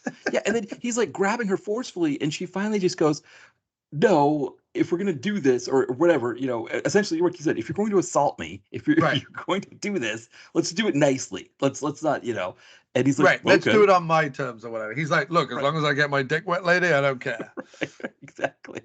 It's disgusting. I mean, that's my one big problem. My one big problem with the movie is that the so-called erotic thriller aspect of it is based entirely on rapey Hamlin, who believes that even though this, by the way, even though Nicollette Sheridan has done nothing since Harry Hamlin met her but sob uncontrollably, right? There's no indication that she wants any of his pork sword anywhere near her at all. She doesn't beckon him. She doesn't wink at him. She doesn't, like, zero nothing. Oh, she offers him a drink and then goes, wait, you can't drink because you're a policeman. And he goes, bourbon, as if to be like, I'm going to flaunt the fucking rules here, right? By the way, suddenly making everything inadmissible. Like, if she is guilty, doesn't fucking matter. Anyway, Hamlin takes this offer of a drink, which, by the way, she gives him his drink and then goes back to crying. Like, it's not like she gives him his drink and is like, oh, Hamlin, I fucked my dead husband. I want a little piece of your, lamb slab. It's not the case. She's crying the whole time, Hamlin. Take the hint. But because Davi's like, she's a walking wet dream, and Hamlin's like, oh, I must have her. This is the basis of the entire movie. And I'm sorry, that's kind of where I get a bit annoyed with it. No, I totally agree. And I mean, it's kind of creepy like that up and down. It's like, I mean, there's multiple times where he thinks she's the killer. I mean, at the end of the movie, he's like slapping her because he thinks Like Oh, she, how many times does it go back and forth with him being like, I think you're the killer. Wait, I love you. I think you're the killer. Wait, I love you. I mean, it's like yeah, catfishing abuse at its worst, I feel like. right, yes, and it's like, yeah, it's like it's hard to watch, like especially at the end where he's like smacking, Right. like he's like you and you know the whatever the guy that she was acting with, you were both in on it together, you were in it, and he's like whacking her, and she's like no, I love you, and then like he's like okay, all right, I love you too, and then he discovers like oh And it no, doesn't it turn out that she has actually nothing to do with it and all her tears and everything were genuine? Like, no, because he found a dress in her walk-in closet that I right. think showed that she Oh, and she said he made me do it. And he's right. I like, think I it don't showed that believe he you. cut the Right, brake. right, She right, got right, the right. brake lines or something, and or Right, pulled right, the right. distributor cap out, and it was like it that's proved it. And she was like, he made me, and he's like, well, no, you have the right to remain silent. Right, it doesn't He matter. yeah, he has one of the best readings of someone's rights ever. But he's just like sitting there, and she's like trying to like caress him and stuff to get him to Yeah. stop, and he's just like, you have the right to an attorney if you can't But it, afford one. it is, yeah. I mean, it's really, it's really a case of Stockholm syndrome, the sexual thriller, because the only reason she feels the way she does about Harry Hamlin at the end of the movie is because he has beaten her emotionally and sexually into submission to do so. Like, at no point did she go, I like you. Please come over and furnish me with your weaponry. At no point was that ever ushered. He forced the whole issue, and then at the end acts like a insanely jealous, like crazed. I'm like, you fucked her knowing full well that not only did she kill her husband, but she might have done it on purpose and premeditated, and you still went back and had like slurpy love with this lady. So it's yeah, it's that's my one problem with Deceptions. Apart from that, Davi is giving it the business. He's my favorite thing about Deceptions. Yes. Well, the thing I love about Davi is that you've got one note Hamlin who's like in these scenes with Davi where he's just Yeah. like speaking with this like affected California no accent thing. You know, he's like, "Yeah, I went over to a place and I showed her the sketch. Why wouldn't I show her the sketch?" And Davi's like, "Well, because then she's gonna know who it belongs to. What are you doing? You can't be showing her the sketch." And it's like that New York accent thing that comes in. What, she got a dog too? She's got a cat. She got a dog, and it's Dog. like exactly. It's like so beautiful to like hear like he's like I don't know if chewing scenery is the right word, but he just comes in as a. I mean, I don't know. There's certain points like where he's wearing like a handkerchief around his neck or something. And it's like the outfits didn't really make a lot of sense. But No, what the about that Native American waistcoat he was wearing, like a yes, cheap knockoff Seagal? I think Seagal was like, "Hey, this fringe jacket I got to be in uh, this movie where I'm playing a Native Americans. It came with a waistcoat. I don't want it. Davy, you want it?" And I think Davy was like, "Sure, I'll take your turquoise blue fucking Native American rug looking." Waistcoat. Sure, I'll take that, Stephen. I listen. I imagine that Seagal and Davi shop at the same tailor. You know what I'm saying yeah. here? Oh yes. Yeah, I was trying to think. Did they ever do a movie together? I don't know if they did a movie. Did they? I mean, they've got to have. Did he? I Yeah, mean, did he? Davi's worked with Matthias Hughes. He's worked with Dolph Lundgren, as you said. He's worked with Harry Hamlin. I mean, he's worked with the cream of the crop. You know. Yeah, but I don't think he did. I don't think he did one of Seagal's movies, which is I don't know how that happened. That Right. he somehow missed him. But he Right. he got almost everybody else. Yeah, because yeah, I do. Davi. By the way, I do love Republican Hollywood stars who say shit like no one ever hires Republicans, and then you go on their IMDb and they have like hundreds and hundreds of credits, and I'm Right. like, it's weird. You seem to be getting hired a lot, like. Right. Like Davi, I was gonna say Davi may have slowed down a bit, but I mean he's in the Reagan movie. He's in that new Reagan movie, so that's going to Right. happen. But yeah, I mean, I guess his stuff is kind of it's become a little bit more maybe like outside the mainstream stuff. I guess maybe he's not getting hired for that stuff as much anymore. I think if he had calmed it down where he was just mixing in a Trump thing every once in a while, I Right. think I think there would have been a point where he could be And to be honest, I mean, I don't think the asylum cares if you're a Trumper like that. Nobody. Oh, I mean, no. Look, it's a shame who Robert Davi is going to vote for, and it's a shame that he doesn't post movie shit on Twitter anymore. But he was very nice to me, and he's been nice to Matt. And look, there we are. We're finding that's the middle ground. Everybody is that we can be nice to each other, and we should vote for nicer people. But anyway, Robert Davi though. The thing I will say about him, aside from him just being nice to the pair of us on separate occasions, right. is that he is the only person in this movie giving his all in a way that the script and the director do not deserve in any way at all. Robert Davi, like he is the anchor by which this movie should be measured, because everyone else in it is like watching wallpaper peel. Well, because the script in this, it's like somebody was trying to write like a hard-boiled, pulpy novel kind of Who'd thing. never watched one. Right, who'd never watched one. Or read one. Yeah, or read one, yeah. Well, and also didn't understand how dialogue in a novel, in a pulpy novel, Right. does not always translate to dialogue.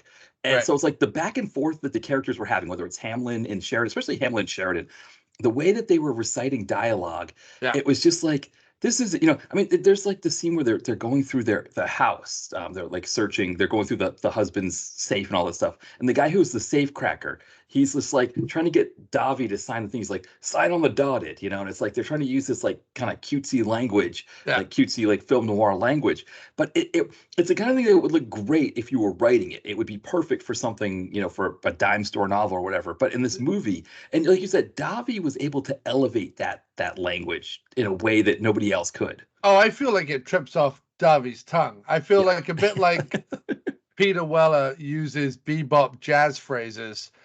I feel like Davi uses hard-bitten noir, you know, cliches as he walks around the town being very Davi-esque. Another man, much like Spader, who likes silk scarves and trilby hats, by the way. I don't know if you've done a deep dive on Davi, but trilby hats and silk scarves seem to be a particular favorite of the man's. Yes. So, you know, there we go. Two sides of a different coin. There's Spader and Davi. You know what I mean? Yes, yeah, exactly. Now you said you saw the sequel to this, or Deceptions 2, the Edge of Deception. Which, by the way, is the most catastrophically stupid title that has ever been come up. First of all, Deceptions 2 doesn't need a colon. It could just be Deceptions 2. Or it could just be more Deceptions. Or actually, considering it has absolute... By the way, I thought it had absolutely nothing to do with the first one. Not true. In both movies, the detective is called Nick Gentry. Okay. So it is another Gentry. It is another Gentry. Now, so Harry Hamlin is Nick Gentry in Deceptions, and in Deceptions 2, The Edge of Deception, the wonderfully unknown Canadian actor Stephen Shellen plays Lieutenant Nick Gentry. So Showtime liked this one so much that they came back and said, "Can you make another?" Yeah, I mean, I guess so. The other commonality is that you know, saxophones and erotica play a strong part. The other thing to be said for the through line between the two is as sort of rapey and awful as Hamlin is, he's equally fucking stupid. I mean, he spends the whole movie looking to quote, I think Bill Hicks, like a dog that's been shown a card trick. He he's absolutely no fucking idea what's going on. He makes the dumbest decisions that anyone's ever made ever in the history of dumb decisions. But he thinks that because he's wearing a leather jacket without a shirt on, he somehow gets away with it. Which again is a theme of the Trump presidency, except thankfully he does at least keep his shirt on. But you know, he thinks he can get away with it just because he stands up there in a blue suit and a stupid red tie. I just look at the man and go, "Do you have any other clothes? This is boring. Have you tried wearing a leather jacket without a shirt?" Because someone who's equally as fucking stupid as you are is Harry Hamlin or Stephen Shellen as Nick Gentry. Because in the sequel, Matt, he sees another like sexy ingenue having trouble with her husband and thinks, I could fuck her. And guess what? That's what he does. Another dumb move on the part of the first Deceptions is set in LA. The second Deceptions is most definitely set in Vancouver or Toronto. Take your pick. One of the two Canadian cities that is passing for whatever. And he spends a lot of time at the window, like drenched in neon, because of course he lives in an apartment that is adjacent to like a motel's spinning neon sign, so that he can be bathed in pink and blues while he's ogling some woman across the road, Jennifer Rubin, across the way. It's Deceptions 2, The Edge of Deception. I mean, The Edge of Deception. Can someone explain that to me? Am I being deceived, or am I just on the edge of being deceived? I wonder if that's like for me, like I'm like it when my height's been, when I've been measured, it's either 5'6" or 5'6" and a half or 5'7". Yeah. So it's like 5'7" versus 5'6" and a half. Is that the edge of deception if I say I'm 5'7"? I think, Matt, what you've done there is hit the nail on the head. Right. I think if you're going around saying you're 5'7", when really you're 5'6" and a half, you're just on the edge of deception. On the edge of deception. Because ultimately, I don't give a fuck what height you are. No, couldn't care less. But you lying about half a point, that's the edge of deception. That's the edge of deception, right? Yeah. Well, let me just tell you that the other thing, I mean, actually, I said that they have nothing in common.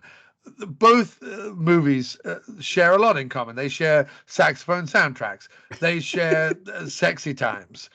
They share the idiot detective Nick Gentry, who is a fucking moron from top to bottom, who wears a lot of leather jackets and pouts while looking out of windows, which both Nick Gentrys do. They both feature implausible plots with so many holes in it, I don't even know where to begin. And they both end, and you go, what? Like, what happened? What happened? Seriously, what happened? You find out towards the end of, do you mind me spoiling Deceptions 2? Or do you want No, go ahead, spoil it, yeah. So you find out towards the end of Deceptions 2, The Edge of Deception, that Mariel Hemingway, who, by the way, will crop up a lot in the world of John today, because I did a podcast about Bad Moon earlier. Go watch that if you're having a terrible time during this election. But Mariel Hemingway is meant to play the sexy reporter, right? So like Kim Basinger's character in Batman, or if you go back to the 40s, sort of the peppy secretary who's going to solve the crime before the detective does. You know what I mean? Right. That kind of character. So she's playing that, but she's playing it as like Mariel Hemingway in a biker's jacket, smoking cigarettes and, treating beer bottles like they're penises, which she does. There's an elongated, most unpleasant scene, Matt, where Mariel Hemingway is tonguing the top of a bottle of beer repeatedly. Like, almost like the director went, all right, Mary, you clearly don't know how to be sexy, so put your tongue on the bottle, love. Come on. It's what it looks like, because every scene, whether it cuts from the side view or the front view, she's like feverishly tonguing this bottle of beer, and it's obscene, Matt. It's obscene. But it turns out that the plucky reporter and the woman across the way was having a trouble with her husband that the policeman interferes with, ending up with the husband's death, but the policeman starts fucking the woman. It's all very similar, actually. Right. It turns out that Mariel Hemingway and Jennifer Rubin, the aforementioned wife, that they were in cahoots the whole time. Okay, so they were in cahoots the whole time. Why were they in cahoots? I don't know, something to do with the college she went to. Why would that matter? No idea. Don't know why. Never explained. But then Mariel Hemingway is going to seduce Nick Gentry. Why is she going to do that? Don't know. Whatever. Just crowbar in another sex scene. Then she's going to come out. We're going to realize that her and Jennifer Rubin are in cahoots. Jennifer Rubin's going to actually be upset that she slept with Nick Gentry, even though apparently it was part of the plan, but it wasn't. It was plan B, and Mariel Hemingway was just figuring it out. It goes on and on and on like this, Matt, for about 10 more minutes, and then the credits roll, and you go, wait, sorry, what? They went to college together? What happened? Wait, she contrived to be in the apartment right across the way from Nick Gentry and make out like her husband was abusing her, even though her husband kind of was abusing her. And then she was going to make out like her husband tried to shoot her, and instead he was going to run in and shoot her. This was her plan? Like, what are you talking about? So that's Deceptions 2. You get to see Mariel Hemingway's nipples, but only through a vest or through a tank top. Well, I was going to say, because in this movie, we don't get any Nicollette Sheridan nudity either. We get side boob. We get side boob, but I was going to say, do we even get Hamlin's butt cheeks like we do in Save Me? I don't think it, right? I don't think so the first sex scene where she's like, listen, if you are going to rape me, at least do it gently. Right, that's Which right. is so obscene. I'm not laughing. I'm laughing at it because it's so fucking horrible. Right. Because it starts the sex scene off. Sex scene should start off with like, hang on to your belts, kids. We're going for a ride. Like, that's how a sex scene should start off. Because you know that you're playing to 14-year-old boys who are whacking it in a basement somewhere. So this sex scene, on the other hand, starts off with a all right, if you are going to take me against my will you at least do it gently? At which point, if you're not fucking appalled, you should be. Or you are Harry Hamlin. I mean, that's the only other example. And so we see him, they kind of like, he's on top for a minute, she's on top. She takes her robe off, her ever-present robe, the robe that will end up covered in car grease. It's sort of like Chekhov's robe at this point. Because it's the thing that's finally going to put the nail in her sexual coffin. But she takes the robe off. You see her from behind. Again, bony, skinny back, uninteresting, nothing worth anything. Those weird 90s pants, Matt, that show up in a lot of 90s erotic thrillers, which is I think they are meant to be sexy, but they just look baggy and unappealing. You know what I mean by that? Yeah. Oh, yes. Yeah, I know exactly what you mean. Yeah.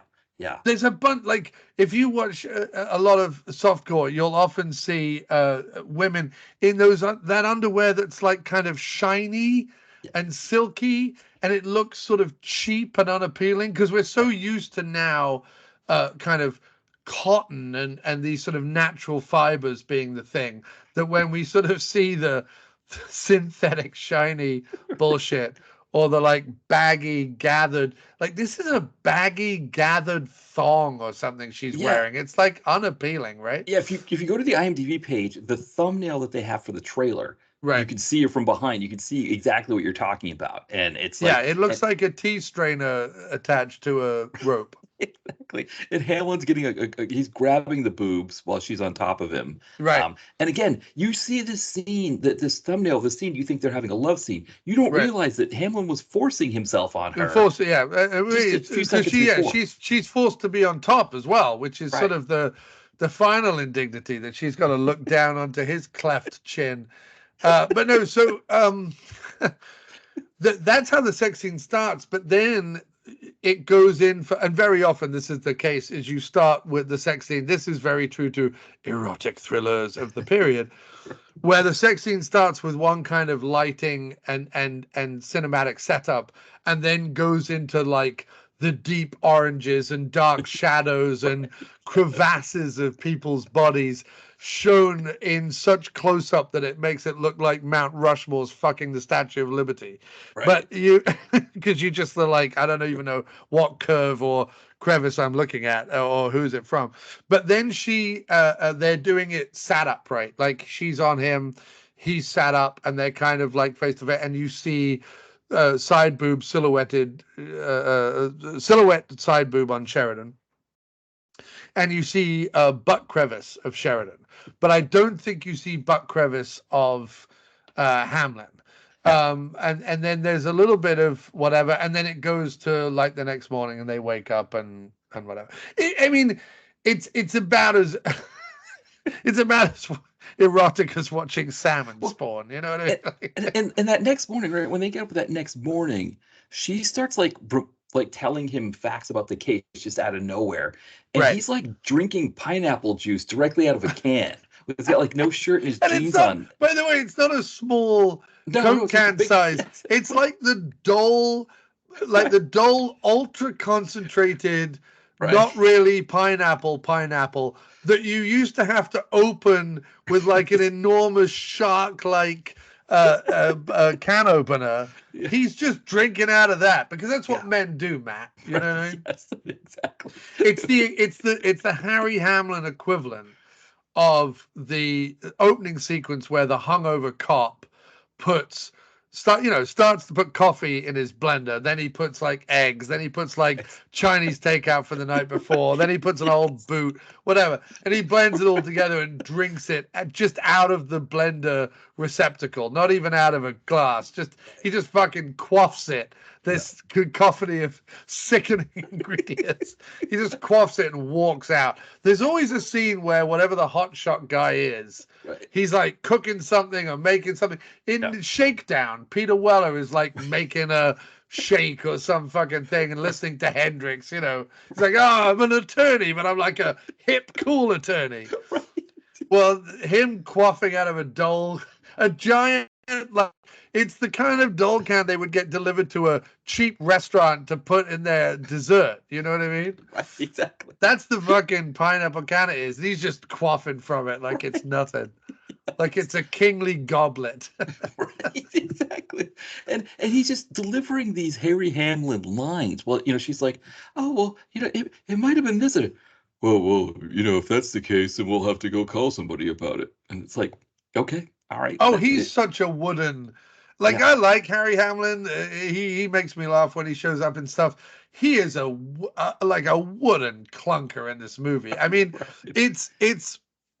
it's like this. This movie is as if you've put a hook in a giant rainbow trout, and you're probably not strong enough to reel it in, but the rainbow trout is not quite strong enough to swim away. And so Harry Hamlin is the hook, kind of dragging this movie down to the bottom of the river while the movie desperately tries to swim against the hook and kind of elevate itself beyond Hamlin's woodenness. Do you know what I'm trying to say? Is that a cumbersome metaphor? Yeah. I don't know. No, that makes plenty of sense. I totally agree. Yeah, I think that's definitely like the movie does continue to move forward, but almost despite itself. Right. Yeah, that's probably the best way to describe it, because again, it's like the movie, the way it plays out, where it's like, first off, we see the murder at the beginning of the film, so you think it's going to be like Columbo, where, but it's like, what are they trying to solve? Because she's killing the husband. She doesn't murder the husband. She kills him in self-defense because he's going to stab her with a knife. Yeah, and also, by the way, you could prove that because all of the knife marks were clearly from the outside in. So you could prove self-defense very easily in a court of law. Right. By saying we determined the assailant was coming through this locked door because the stab marks were going in. Once he broke through the door, the wife had no recourse but to shoot him. End of case, by the way, end of case. But Hamlin has to fuck it up for everybody. It's like this whole big thing. And I mean, like the funny thing is, like, another guy, the guy who sells like sells a plane ticket, he gets murdered in a jacuzzi where he's like he's like laying in a jacuzzi and a radio gets thrown in on him. Boombox, and there's this character actor who like mostly did commercials, like he is bald with his big face, his big mouth, and he's just like, it's an accident. And they're like, well, no, because this guy was a witness in a murder we're investigating, so the coincidence is too much. He's got to be in. No, it was an accident. Like, I'm not doing another case for you guys. Like, I'm not doing all they had to do, by the way, Matt, was not murder the witness, and they would have got away with all of it. Oh, exactly. Yeah, because whatever it was they were trying to get away from. All they had to do was the cross-dressing actor. That's the twist, by the way. Someone we don't know that is tangentially involved with someone we don't know in a theater scheme that could or could not be legitimate or not. I have no idea. He's just going through photos at a theater, and he's like, wait a minute, that's Nicollette Sheridan. And I'm like, what? Okay. And then suddenly there's this actor we're meant to know about who's cross-dressing a la Dress to Kill and apparently killing off Sheridan's love interest. Pourquoi? For why? Like, I mean, what in the name of fuck? Like, okay, and then he gets shot to death in a shower, and they're just about to bone, and she admits that he finds the robe in the thing, and you're like, oh, I thought we were out of this movie. Now he's finding robes. Like we just killed the guy. Beating her. He was just beating her after Right. he shoots the guy in the shower. Right. He starts beating her because he's like, he thinks she's in on it. And she's like, I'm not in on it. I was trying to help you. He's like, okay, good enough, you know. And then he finds he does so many about turns in the last 20 minutes of this movie. It's fucking incredible. He must have whiplash the number of times he's like, I love you. I fucking hate you. I love you. You're in on it. Like, it's like, it's like smacking him in the side of the face. It's crazy. Right. Well, because like when she cuts the brake lines on her car, when he's driving her car and he realizes he cuts the brake lines, he's like trying to like steer the car, and at some point he takes his seatbelt off, and that's supposed to be us realizing that he jumps out of the car before it explodes, but they don't show us that. No. So then she goes back to the house. Excuse me. He goes back to the house. He starts planting like also the car that explodes on impact. Like there's no build-up. It's just car hit something, car explode. Right. Because that's what happened, I guess, in the 90s, Matt. If your car, it's like in the end of, I always quote the end of Guardian Angel, the Cynthia Rothrock PM Entertainment movie, where the boat like slightly dings a rock and explodes, like the whole fucking boat just goes up in fire because everything exploded in the 90s, right? Yes. Yeah, exactly. Yeah. And so he breaks into her house and starts planting listening devices, and then she's got a shotgun. And listening devices with like customer service headsets. It's the funniest fucking thing. He's walking around the house with a fucking customer service headset. I half expected him to go, hang on a second, press the button and go, no, your insurance will stay at the same premium for the next month. You know what I mean? Yeah, exactly. So then Davi's like listening in from his car. From miles away. Could be in the driveway for fucking yes, exactly. miles away, yeah. And he's like, don't fall for this again. Don't fall for this again. Because she's got him at like shotgun point, which, thinking of Chekhov's gun, we see this big shotgun and we think, well, that's got to play a part in the movie at some point. Doesn't. Well, what's hilarious is, so the opening of the movie, she pulls this gun out of the drawer and kills her husband. Then isn't there some question about like where the gun came from, or like when she picked it up, or why, or whatever? Like there's a big plot point about the fucking gun. Right. And then at the end of the movie, when she needs to have another gun, she has a fucking, not a sawed-off shotgun, but a fucking enormous like elephant hunting shotgun just propped in the closet. Right.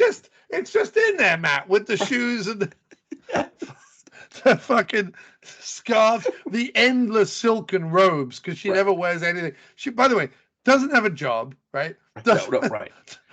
No indication of how she's going to pay for this fucking... These houses only exist in erotic thrillers. No, because remember, she gets the $2 million life insurance policy because he took one out on himself. But look at that house, Matt. I mean, that house, just the pool rent, like the pool payments alone, you're gonna blow through that $2 million in a few years. No. By the sequel, if you want to stay in, also, can we talk about the fact that the perfume that she wears, which apparently is another like plot point, and I'm like, wait, what? He's like, oh, this other person had a fucking perfume too. Right. Well, then like the Scottish coroner, gets it for his girlfriend, right? Yeah. He's like, I got, I can't remember.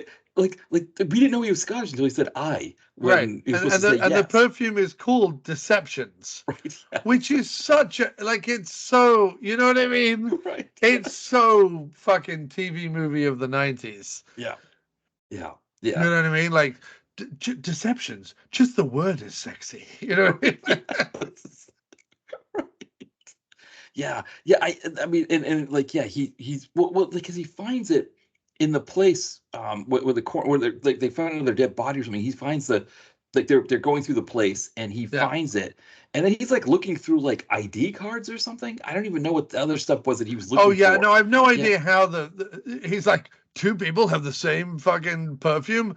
It must be connected. That's, by the way, Hamlin, that's not how life works. I bet if I was in an upmarket area of Beverly Hills, I could find two women who had Chanel No. 5. Doesn't mean they were both itching to commit murder together. However, deceptions. Like, it should have been a daytime soap. You know what I mean? It's one step away from a daytime. I mean, this is basically an episode of Silk Stockings, but with tits. Well, I mean, basically. Right. I mean, the cover is a set, a silk stock. Yeah. If you had your Silk Stockings bingo card, the Right. frosted glass chunks in the mansion, that's got to be, that's you're marking. By the out way, the these bingo card. houses only exist in either 90s erotic thrillers Right. or soap operas. That's Right, the only place. Or music videos, R&B music video use them. I think Ralph Right. Tresvant and Sensitivity was dancing on. Right. But isn't it funny how from the outside they look like these big expansive mansions, but when we get inside, they literally only show us the kitchen, the same corridor, and one bedroom. That's all maybe a walk-in and they're closet. all the walk-in closet. They're all that kind of color that hovers somewhere around beige, peach, and white. Like you can't quite define the color, but you know that if you threw up, that color would be part of the throw up. And it's all that kind. She has there's no art on the walls. No. There's no discernible character to the place. It's like the kind of place that Airbnb advertises, but you would never want to go to. Right, exactly. Well, because you get the sense that maybe they were shooting 3 or 4 movies in that place. It's like, at any one time. Don't put anything on there that's going to make people think it's something else. Shorter O'Brien was writing some guy in a room 3 stories up. You know what I mean? Right. Shannon Worry was in the basement doing, it's like, Shannon Worry. Oh, that was a blast from the past. But no, these houses, the moment I'm in one of these houses, I want to get out of these houses. You know what I mean? Like it's like it's the worst. Anyway, Hamlin, this was another thing. Hamlin has a police light on his beat up Porsche. Can we talk about Hamlin's car for a minute? Hamlin's car kind of describes Hamlin in the sense that on one hand, he's like, it's a Porsche, it's fast, it's sexy, it's got its top down, my hair blows in the wind, like blah, blah, blah, blah, blah. But on the second hand, this is a Porsche that clearly is from a chop shop because it's got like black bits and white bits and like it doesn't quite fit. Right. It constantly doesn't start to the point where Hamlin just thinks that's normal, even though we later find out that it's actually part of this convoluted and ridiculous plot. It's the quintessential late 80s, early 90s cop car.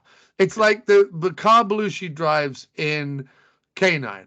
It's a classic car. It's a sexy car, but it's like a little beat up. It's like it can't be it can't be just right off the lot, shiny and sexy and brand new, because then you'd be like, how the fuck does Hamlin, a leather jacket wearing LA cop, make anywhere near the money to afford this sexual beast? Instead, it's like, well, he owns a classic car, like in K9, I think it's like a green Mustang, I think. Yeah. But it's just slightly beat up. You know what I mean? Right. And then don't worry about it. The dog's gonna chew the lining on the chair and chew the wing mirror off. So don't worry. Like his nice fucking, $100,000 Mustang. Don't worry, it's kind of beat up. And that's kind of like him. It's like sexy, but he's kind of beat up. Like that's what we're being told. You know what I mean? Yeah. Only it's Harry Hamlin, not like the difference between Harry Hamlin and Belushi, right? Because Belushi, there's a schlubbiness to Belushi, plus that Chicago accent. Yeah. And whereas Hamlin is completely region-free Southern California with zero schlubbiness, right? Like, there's no schlub. He's almost gone past schlub into wood. Right. Exactly. Yes. Yeah. If sort of Belushi is sort of pulpy. Hamlin is the tree. That's what I'm saying. Yes, that's because they go to the pharmacy at Sherman Oaks. That's maybe the best way to he's the oak of the erotic thriller. But what I love about it is he's beat up Porsche. is after the whole opening sequence where they've done investigating this non-crime. Sorry, I hit my microphone. Investigating this non-crime. Right, they're done investigating it. He goes out to the parking lot outside this palatial mansion in the Hollywood Hills, gets into his Porsche, and takes a police light, like one of those like slap it on the roof lights that they do in 80s movies. I don't even know, was that ever really a thing? Did they have unmarked police cars, but that had this like little plugged into the cigarette lighter light that you could like magnet slap on the roof and then drive through LA insanely? I have no idea. He has one on his Porsche. Right. There's no roof. There's nowhere to put it, but he just like cumbersomely takes it off. I'm like, are you trying to be like, well, you know, Hamlin's a serious cop. He's got a fucking top light for the like dragnet top light for the 50s on his fucking Porsche. It's hilarious. It's my, I mean, it's little things like that where I'm like, is this a spoof? Well, because like there's a scene where he's supposed to be like pondering his meeting with Nicollette Sheridan and like what Robert Davi was telling him, but he's like analyzing. He's got like the police light in his hand, and he's like looking at this like it's like sitting there. It's almost like he's supposed to be pondering Nicollette Sheridan, but I think it's almost he's pondering what you're saying. He's like, why do I have this? Like, why is this here? Like, what is the point of this? What am I doing? Hamlin is not a deep actor. No. You know what I mean? So while we might read on his bechiseled face that looks somewhere between, he looks like a Team America World Police doll marionette, mixed with like a rubber chew toy that a dog has discarded long ago. If you put those two things together, you know what I'm saying. Yes. Anyway, he looks implausible. That's what I'm saying. Harry Hamlin looks implausible. He's an implausible looking human being. Yes. And where I think studio heads and maybe even some women in the secretary pool or something were like, "Oh, Hamlin's such a hunk. Let's hire him for a 3-picture deal." I'm assuming that Hamlin started in Hollywood in the 1940s, where they had big studio heads and secretary pools, because I like to imagine everything like it's Barton Fink or something. Anyway, yes. Or The Player or something. Anyway, I assume Hamlin walked onto the set and people were swooning and they were like, "Oh, okay, we're onto something." But when and this is something women should know. I think this is very important. This is something women should know. I can appreciate attraction in men. Like if someone goes, George Clooney's attractive, I go, totally get it. I totally see it. Like I understand it. Bruce Wayne and Batman. He was I totally understand it. Right? Yeah. If someone says Harry Hamlin's attractive, when I look at Harry Hamlin, I go, he's attractive in a way that if a child that was pretty good at drawing cartoons and you said draw like an attractive man, the child would draw someone with a ridiculous bum chin and a big Cro-Magnon brow and 3-day stubble. You know what I mean? Like they would draw like a matinee idol hero type. Right. And Hamlin looks like we're told matinee idol heroes should look. Right. But in an implausible AI CGI type way. Yeah. And that's how I feel about Hamlin's attraction. It's very difficult for a man to look at Hamlin and find him attractive. I just think he looks like an alien.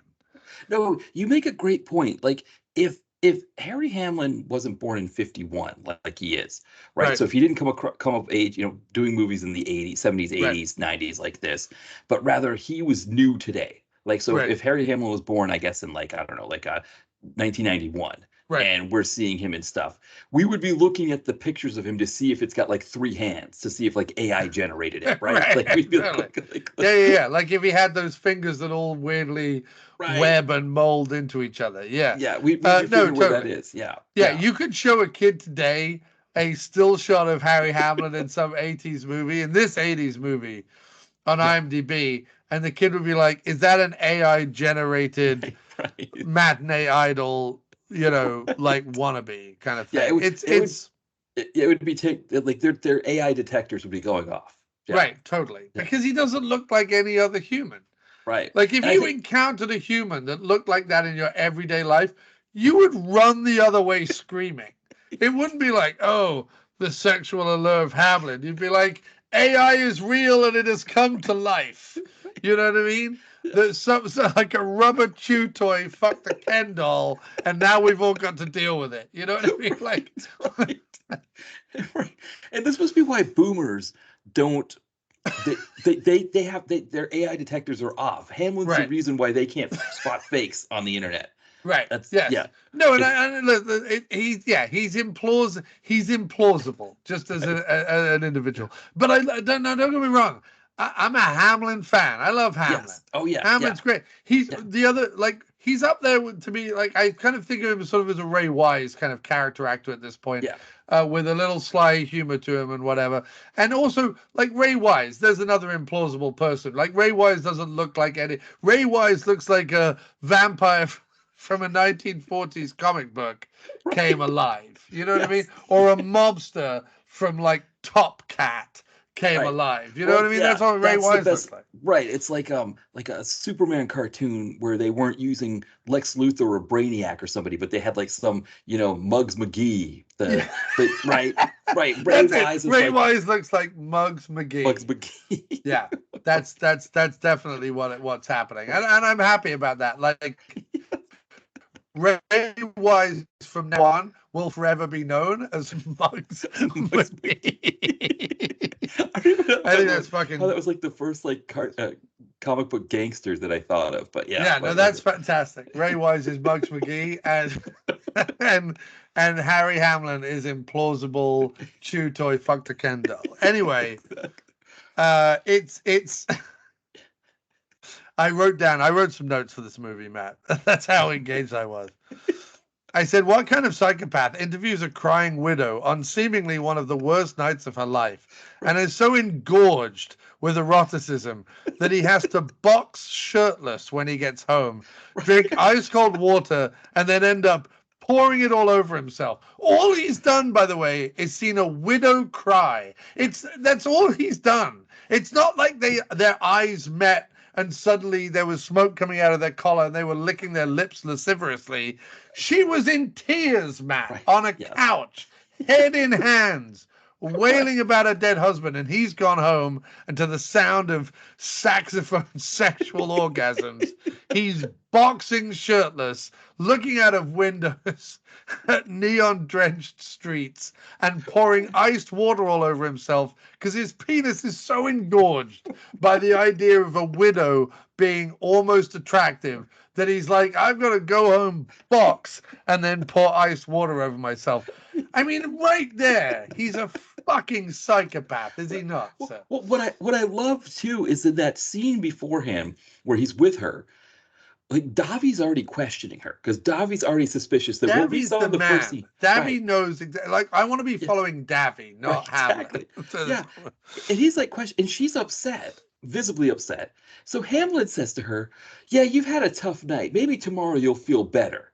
Don't. Your husband just tried to kill you, and you shot him 3 times to death. You're not feeling better tomorrow." She's not gonna just feel better, but he's like, "Oh, maybe tomorrow." Sweep that under the rug, will you? Because I'm getting a bit horny, and I need to pounce on the first widow I found. Right? Yeah, exactly. By the way, you imagine that Hamlin rides a motorbike into an orange sunset to a roadhouse and fucks a different woman every night. So, like, there's this idea that he's so hard up for chicks that when he comes across, oh God, an attractive widow in Hollywood, who would have thought it? What a surprise. Yeah, he could go to any bar on the strip and just be like, I'm a police officer who doesn't wear shirts under my leather coat.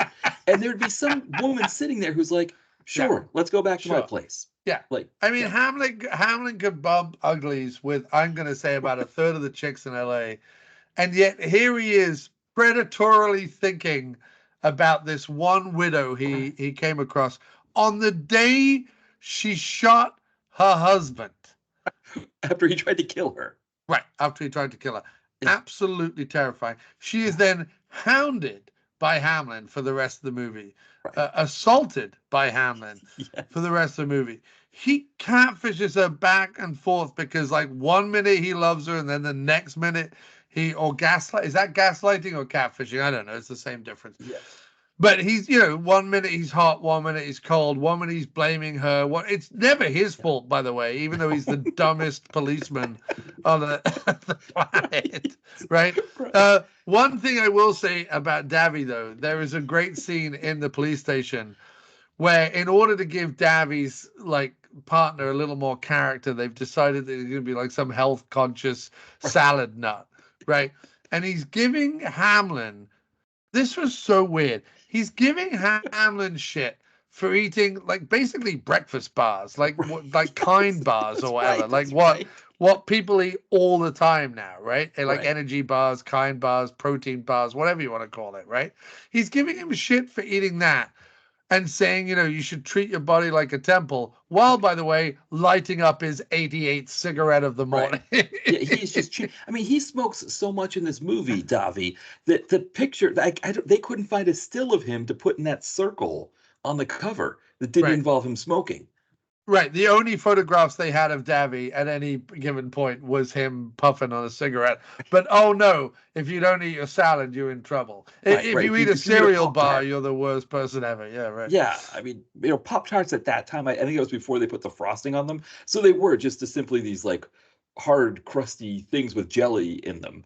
Yeah. So they weren't the best things in the world, but they were better than cigarettes. Right. Fuck's sake, better than cigarettes. But again, it's this reinforcement always. We see this in Cobra as well, with the whole like cutting of the pizza with scissors. It's the reinforcement of the alpha male. Right. This idea that alpha males have no time for getting knives out of drawers. They only have scissors lying around. We'll just use those. You know what I mean? Alpha males have no time for like real breakfast and cigarettes. Instead, they're going to chew on a health bar or whatever. Like, who came up with these rules? But anyway, yeah. Alpha males don't need glasses, right? They just drink their pineapple juice straight out of the large can. They just get one of those old, like, post-war fucking can openers. Now, one thing I didn't think about. With the jaggedy metal. Exactly. Like, it's not one of those easy pop ones they have today. This is like jaggedy metal, and instead he's just putting it up to his mouth because he's a man, Matt. He doesn't care for lips or one of the things I didn't think about. Shit like skin. Well, because with those cans, right, the whole idea is you pop a hole on either side so that when you drink it, the air goes through the other hole. Yeah. But with his forehead being so big as he's drinking out of that thing, I didn't even think of the fact that the forehead might have sucked into the other hole, and he might not have gotten any pineapple juice out. Pineapple juice. No, I thought I got the impression that he'd actually cut all the way around and taken maybe. Oh, I didn't know. Oh, I got the feeling that he was quaffing it, and there was a big empty hole. Oh, so he'd cut the whole thing instead of the two. That's what I assumed. Oh, okay.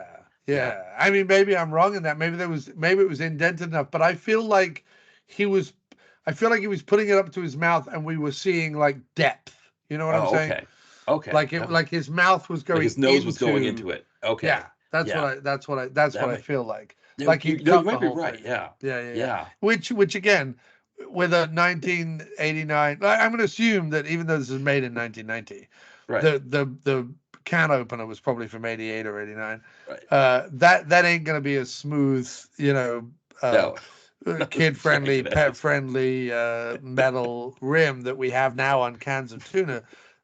This is going to be like a cut your lips open.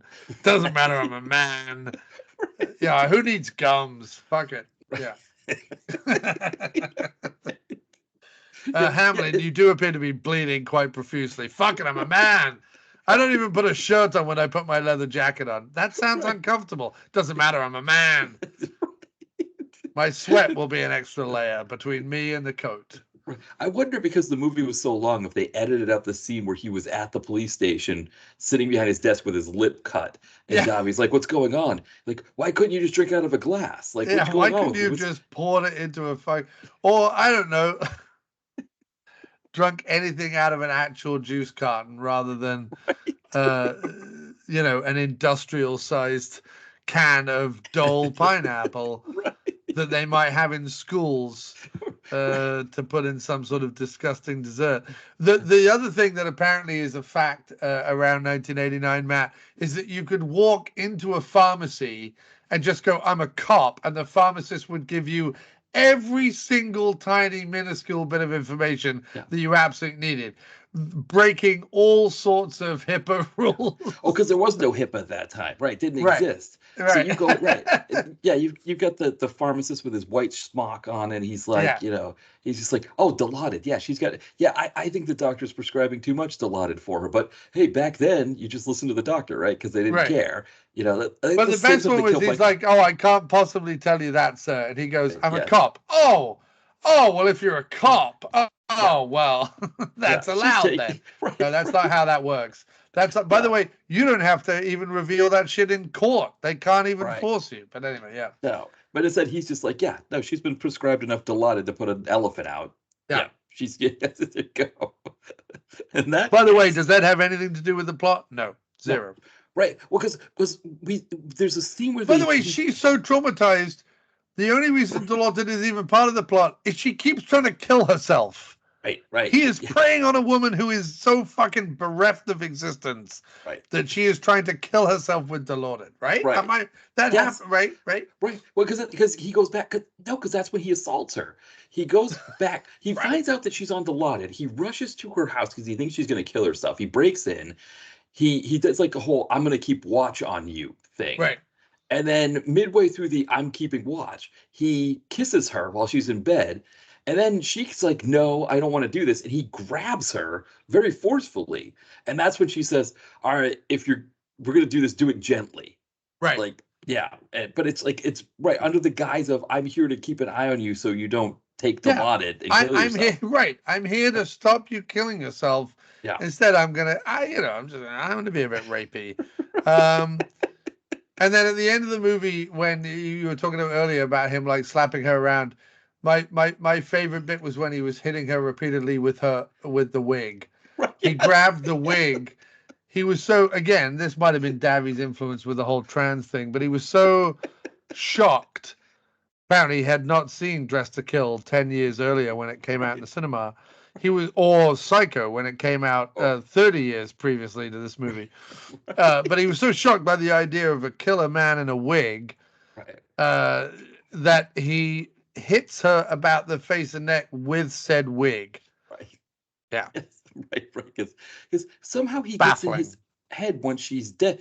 Right. Because he gets in his head once the friend is dead, that somehow she was in on it. And he's like, no, it was all you. You were in on it. You set me up and and he's like hitting her with the wig, and she's finally like, no, I never. I tried to get him. I tried to stop him from killing you. And then he's like, oh, you're right. You did. Okay. And yeah. Yeah. Anyway, I think we should I think we've gone into deceptions enough. The only good thing about it is Robert Davi, and the saxophone. I would say the saxophone. The saxophone. Because I would say that if the saxophone wasn't there, like if every time someone, I don't know, walked out of a building or slinked across a cold tiled floor in a negligee, if there wasn't a like saxophone playing, I would be very unhappy. Yes. So the fact that there is a saxophone playing almost throughout is enough to bring me joy. That and Davi's performance, which even when he's wearing an outrageous bought at a Native American trade post dime store waistcoat vest thing, even when he's wearing one of those, still manages to exude ultimate cool. Whereas Hamlin, who's trying to exude cool, only exudes like a sort of heavy sedative. Every time Hamlin's on screen, I want to fall asleep. He's the Dilaudid. He is the right. He's the cinematic Dilaudid, is what he is, right? Yeah. He's the cultural abyss into which we will all fall eventually. Right. Exactly. Well, should we move on to the next one then to save me? Yes, let us move on to. Well, I just wanted to actually quickly. I wanted to see, had the director of the movie, Ruben Pruis, right, or Prius. Maybe it's Ruben Prius. Maybe he's like an early hybrid car. Well, it's spelled the same as Dr. Seuss, so it could be Dr. Pruce. Pruce. Yeah, Reuben Pruce. Right. Is he known for anything else? Not Snowbound. really. Yeah. He made Right to Kill, Hmm. which has Joan Severance in it, so that's got to have some sexual madness in it, because Joan Severance never met a film that she didn't want to take her clothes off in. Right. He made Almost Dead with Shannon Doherty and Costas Mandylor Right. in 1994. Weird that she was making that the same year as Mallrats, right? Right. Yeah. Yeah. So Kevin Smith and Ruben Pruitt. She probably thought Ruben Pruitt had more promise. Snowband has Erica Eleniak. I like that Ruben, Ruben Pruitt seems to work with actors that fit a Ruben Pruitt movie.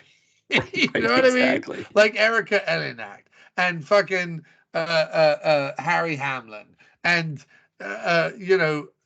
what were the other ones that I was saying? Like Joan Severance and Yes. Shannon Doherty and Costas Mandylor. Like these are people that should be in Ruben Pruitt movies or Yes. Pruitt movies. They shouldn't be in Marvel movies. No. Unless ironically, I suppose, like James Gunn will Right. start putting them in DC films ironically He because he might. used to wank off to Joan Severance when he was a teenager, like we all did. Yeah. Like we all did. We've all watched the Severance movie. We've all watched that scene in Hear No Evil, See No Evil, where she drops a towel on freeze frame. We've all done it. Yeah. Let's not pretend we haven't. No. Let's not suddenly say that we're better than what we are. We've all wanked it to Severance. Anyway, Severance, who did more than one movie with C. Thomas Howell. That'll tell you all you need to know. C. Thomas Howell, who had his own scour through the sexual proclivities of 90s erotic Yes. thrillers. Well, And of course, he also made In Dangerous Company with Cliff DeYoung and Tracy Scoggins. right, Another couple exactly. of B movie classics. Sorry, what were you going to say, Matt? Well, I was Sorry, gonna go say also Right to Kill has Ray Wise in it. So Oh, I mean, yeah. obviously, he has to work with the other person who looks implausible. Right. But no, And I what I think like is that Ruben Pruitt or Pruis or Pruse or however you pronounce his name, right. it's as bad as your name, Matt. No, I mean, there's 85 different Right. You can pronounce pronunciations. it any number of ways, right? But Exactly. but but I like that he stayed in his lane. I Yeah. appreciate that. Ruben Pruitt found his lane and hung on to it for dear life, He did. He did. with the likes of Tracy Scoggins and Costas Mandylor. Right. You know what I mean? Yeah. When someone tries to move outside that lane, it's going to get questionable. But Yes. Ruben he was No. like, look, I'm going to Scoggins and Severance it up. I'm just Right. going to, that's what I'm all about. And don't you question me. My first name is Ruben. Right. Yeah, it looks like Like the he's in sandwich. a few Chris Mulkey movies, which I just saw the first Rambo, First Blood, which has Right. Mulkey as one of the he's he's like one of the deputies who gives Caruso a hard time, I think. Yeah. But he's just, he's that guy. But yeah, Scoggins, it's like there was a point, I guess, where it was like, okay, you had your list, and it was like, okay, so we got Severance. We can't do Severance. Okay, what about Scoggins? Okay, yeah, maybe and somehow Sheridan. you're Yeah. right. Sheridan somehow was like must have been further down that list, but then she ended up getting better parts later. Right. Because she's definitely for this kind of a movie, she's a step down from a Severance. Right. But I think obviously, like Desperate Housewives, I'd probably rather see her on an ensemble cast like that than Severance. Yeah. I Severance mean, would have been fun on something like that. I would rather see a Tweed or a Severance in this film, Yeah. because I feel like Tweed is implausible and Harry Hamlin is implausible, and the two of them sort of doing kind of sexual ballet in this film would again look like the sex scene in Team America World Police, where two marionettes, greased up marionettes, kind of bump uglies. Because it's, I tell you what it's like, Matt. I don't know if you remember, but in the movie where Sylvester Stallone and Sharon Stone finally met. Oh, right. What was that film called again? I'm going to forget I the just name. thought of it the other day, actually. It's not Assassins. That's the No, because one that's the with Banderas one. Banderas. It's the Specialist. Specialist, that's right, yeah. So in The Specialist, there is a sex scene in the largest shower known to humanity. No one has ever had a shower this large in their house, except Sylvester Stallone, right? Because he loves gaudy shit. Yeah. This shower is the size of 8 other showers.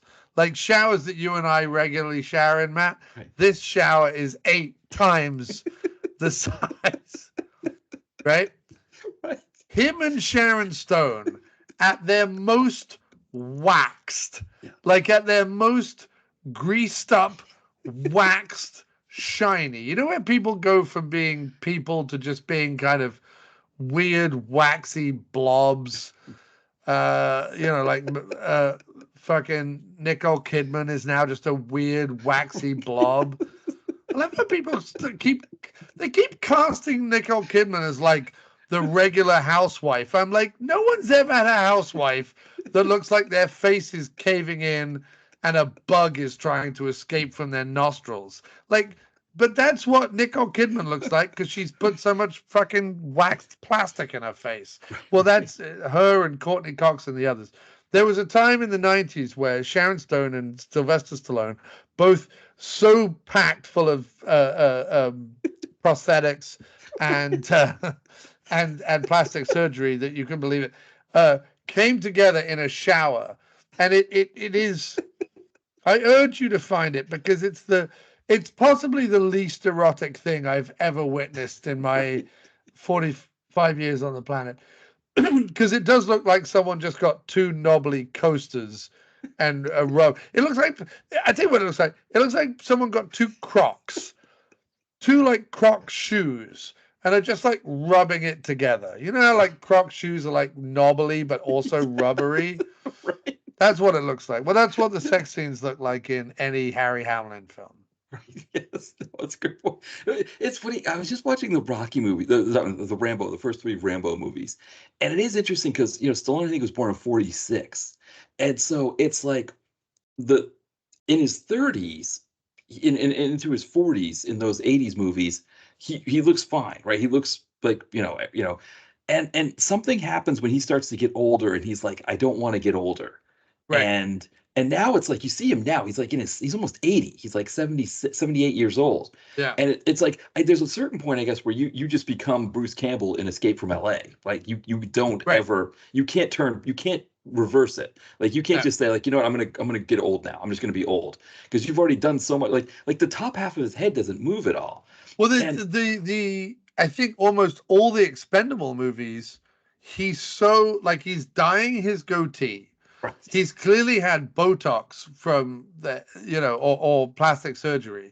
Yeah. And then, he's decided that his character in the Expendables movies is going to have this like little pencil thin Tony Stark goatee Right. on top of this already plastic, highly made up, highly Botoxed face. Right. Yes. With a beret on top of it. Right. And it makes him look like in the UK, we had this character called Action Man, which was sort of the UK G.I. Joe. Right. And it had the little switch at the back that would move the eyes left and right. Did you have that on G.I. Joe's? Oh, yes. Yeah. Oh, yeah. I don't know if we had the eyes. There was a little switch on the back, or you had a button on the back that made the arm do that. Oh, yes. We had that. Yes. Yeah, definitely, for sure. So those kind of dolls, Stallone in the first Expendables movie just looks like one of those dolls. Right. Yes. He really does. And it's one of my favorite movies, but it's just, he's so implausible in that film. Right. It's amazing. I don't know what to, for my, end of it where I'm like, so let's see, I'm the same age that Stallone was in 1991. Right. So it's like after The Specialist, I'm that age now, and I guess I don't care so much, but well, I'm not looking at you and thinking that you've been somehow covered in a glaze and preserved like a fossil. Right. Because there's something about 90s where, especially the erotic thrillers, right, and everyone got in on the act. It wasn't just Michael Douglas. Everyone got in on the act. Deceptions, by the way, predates Basic Instinct. So a lot of people think that Basic Instinct gave birth to the 90s erotic thrillers. Not the No. case. The erotic thrillers were already doing good business on cable and on straight to video. And it was the studios that thought, well, let's get in on this Yeah. and commission Basic Instinct. It was the other way around, Yeah. rather than Basic Instinct or Fatal Attraction being the pivotal movie. Actually, these movies were already being made by Hammy Hamlin. Yes. Well, because what happens is that what Basic Instinct does is it kind of ratchets up the thriller part of the erotic thriller, and Well, I would argue what Basic Instinct does is it does the thriller bit in an interesting way while maintaining the sex bit. So, Basic Instinct gives you everything you want from a grubby sex point, but it also gives you a proper throwback 30s noir style twisty turny plot. Yeah. Save Me and Deceptions attempts to do that, but has no, like, the person writing Deceptions has no idea how to structure a film noir, and maybe has never even watched one, because this is it's inept to the point of farce. Right, exactly. Yeah, because I think like the erotic thrillers that come after Basic Instinct, I think they have less of the less nudity in a lot of cases, or they have sex scenes, but they don't quite they it seems like it's almost like erotic thrillers before Basic Instinct, they influence them, and then Basic Instinct comes out, and then you still had like your Cinemax, softcore erotic thrillers. You still had some of those around, but there's also this other version of the erotic thriller that comes out after Basic Instinct that's like not so erotic, or it's like the couple has sex, but it's like, well, it sort of separates. Right. So it becomes, there are the thrillers, right, that continue. I mean, right up to sort of the Morgan Freeman, Ashley Judd era, like that kind of thing. Double Jeopardy or whatever, the remake of that. And then it separates out into the Skinamax erotic, mainline releasing type, Kira Reed, Shannon Tweed, Monique Parent kind of movies, where the sex means more than the plot. Yeah. And it sort of diverts at that point, because there's enough cable channels where they're like, well, we'll show softcore as long as there's no like penetration. We'll show whatever we can get.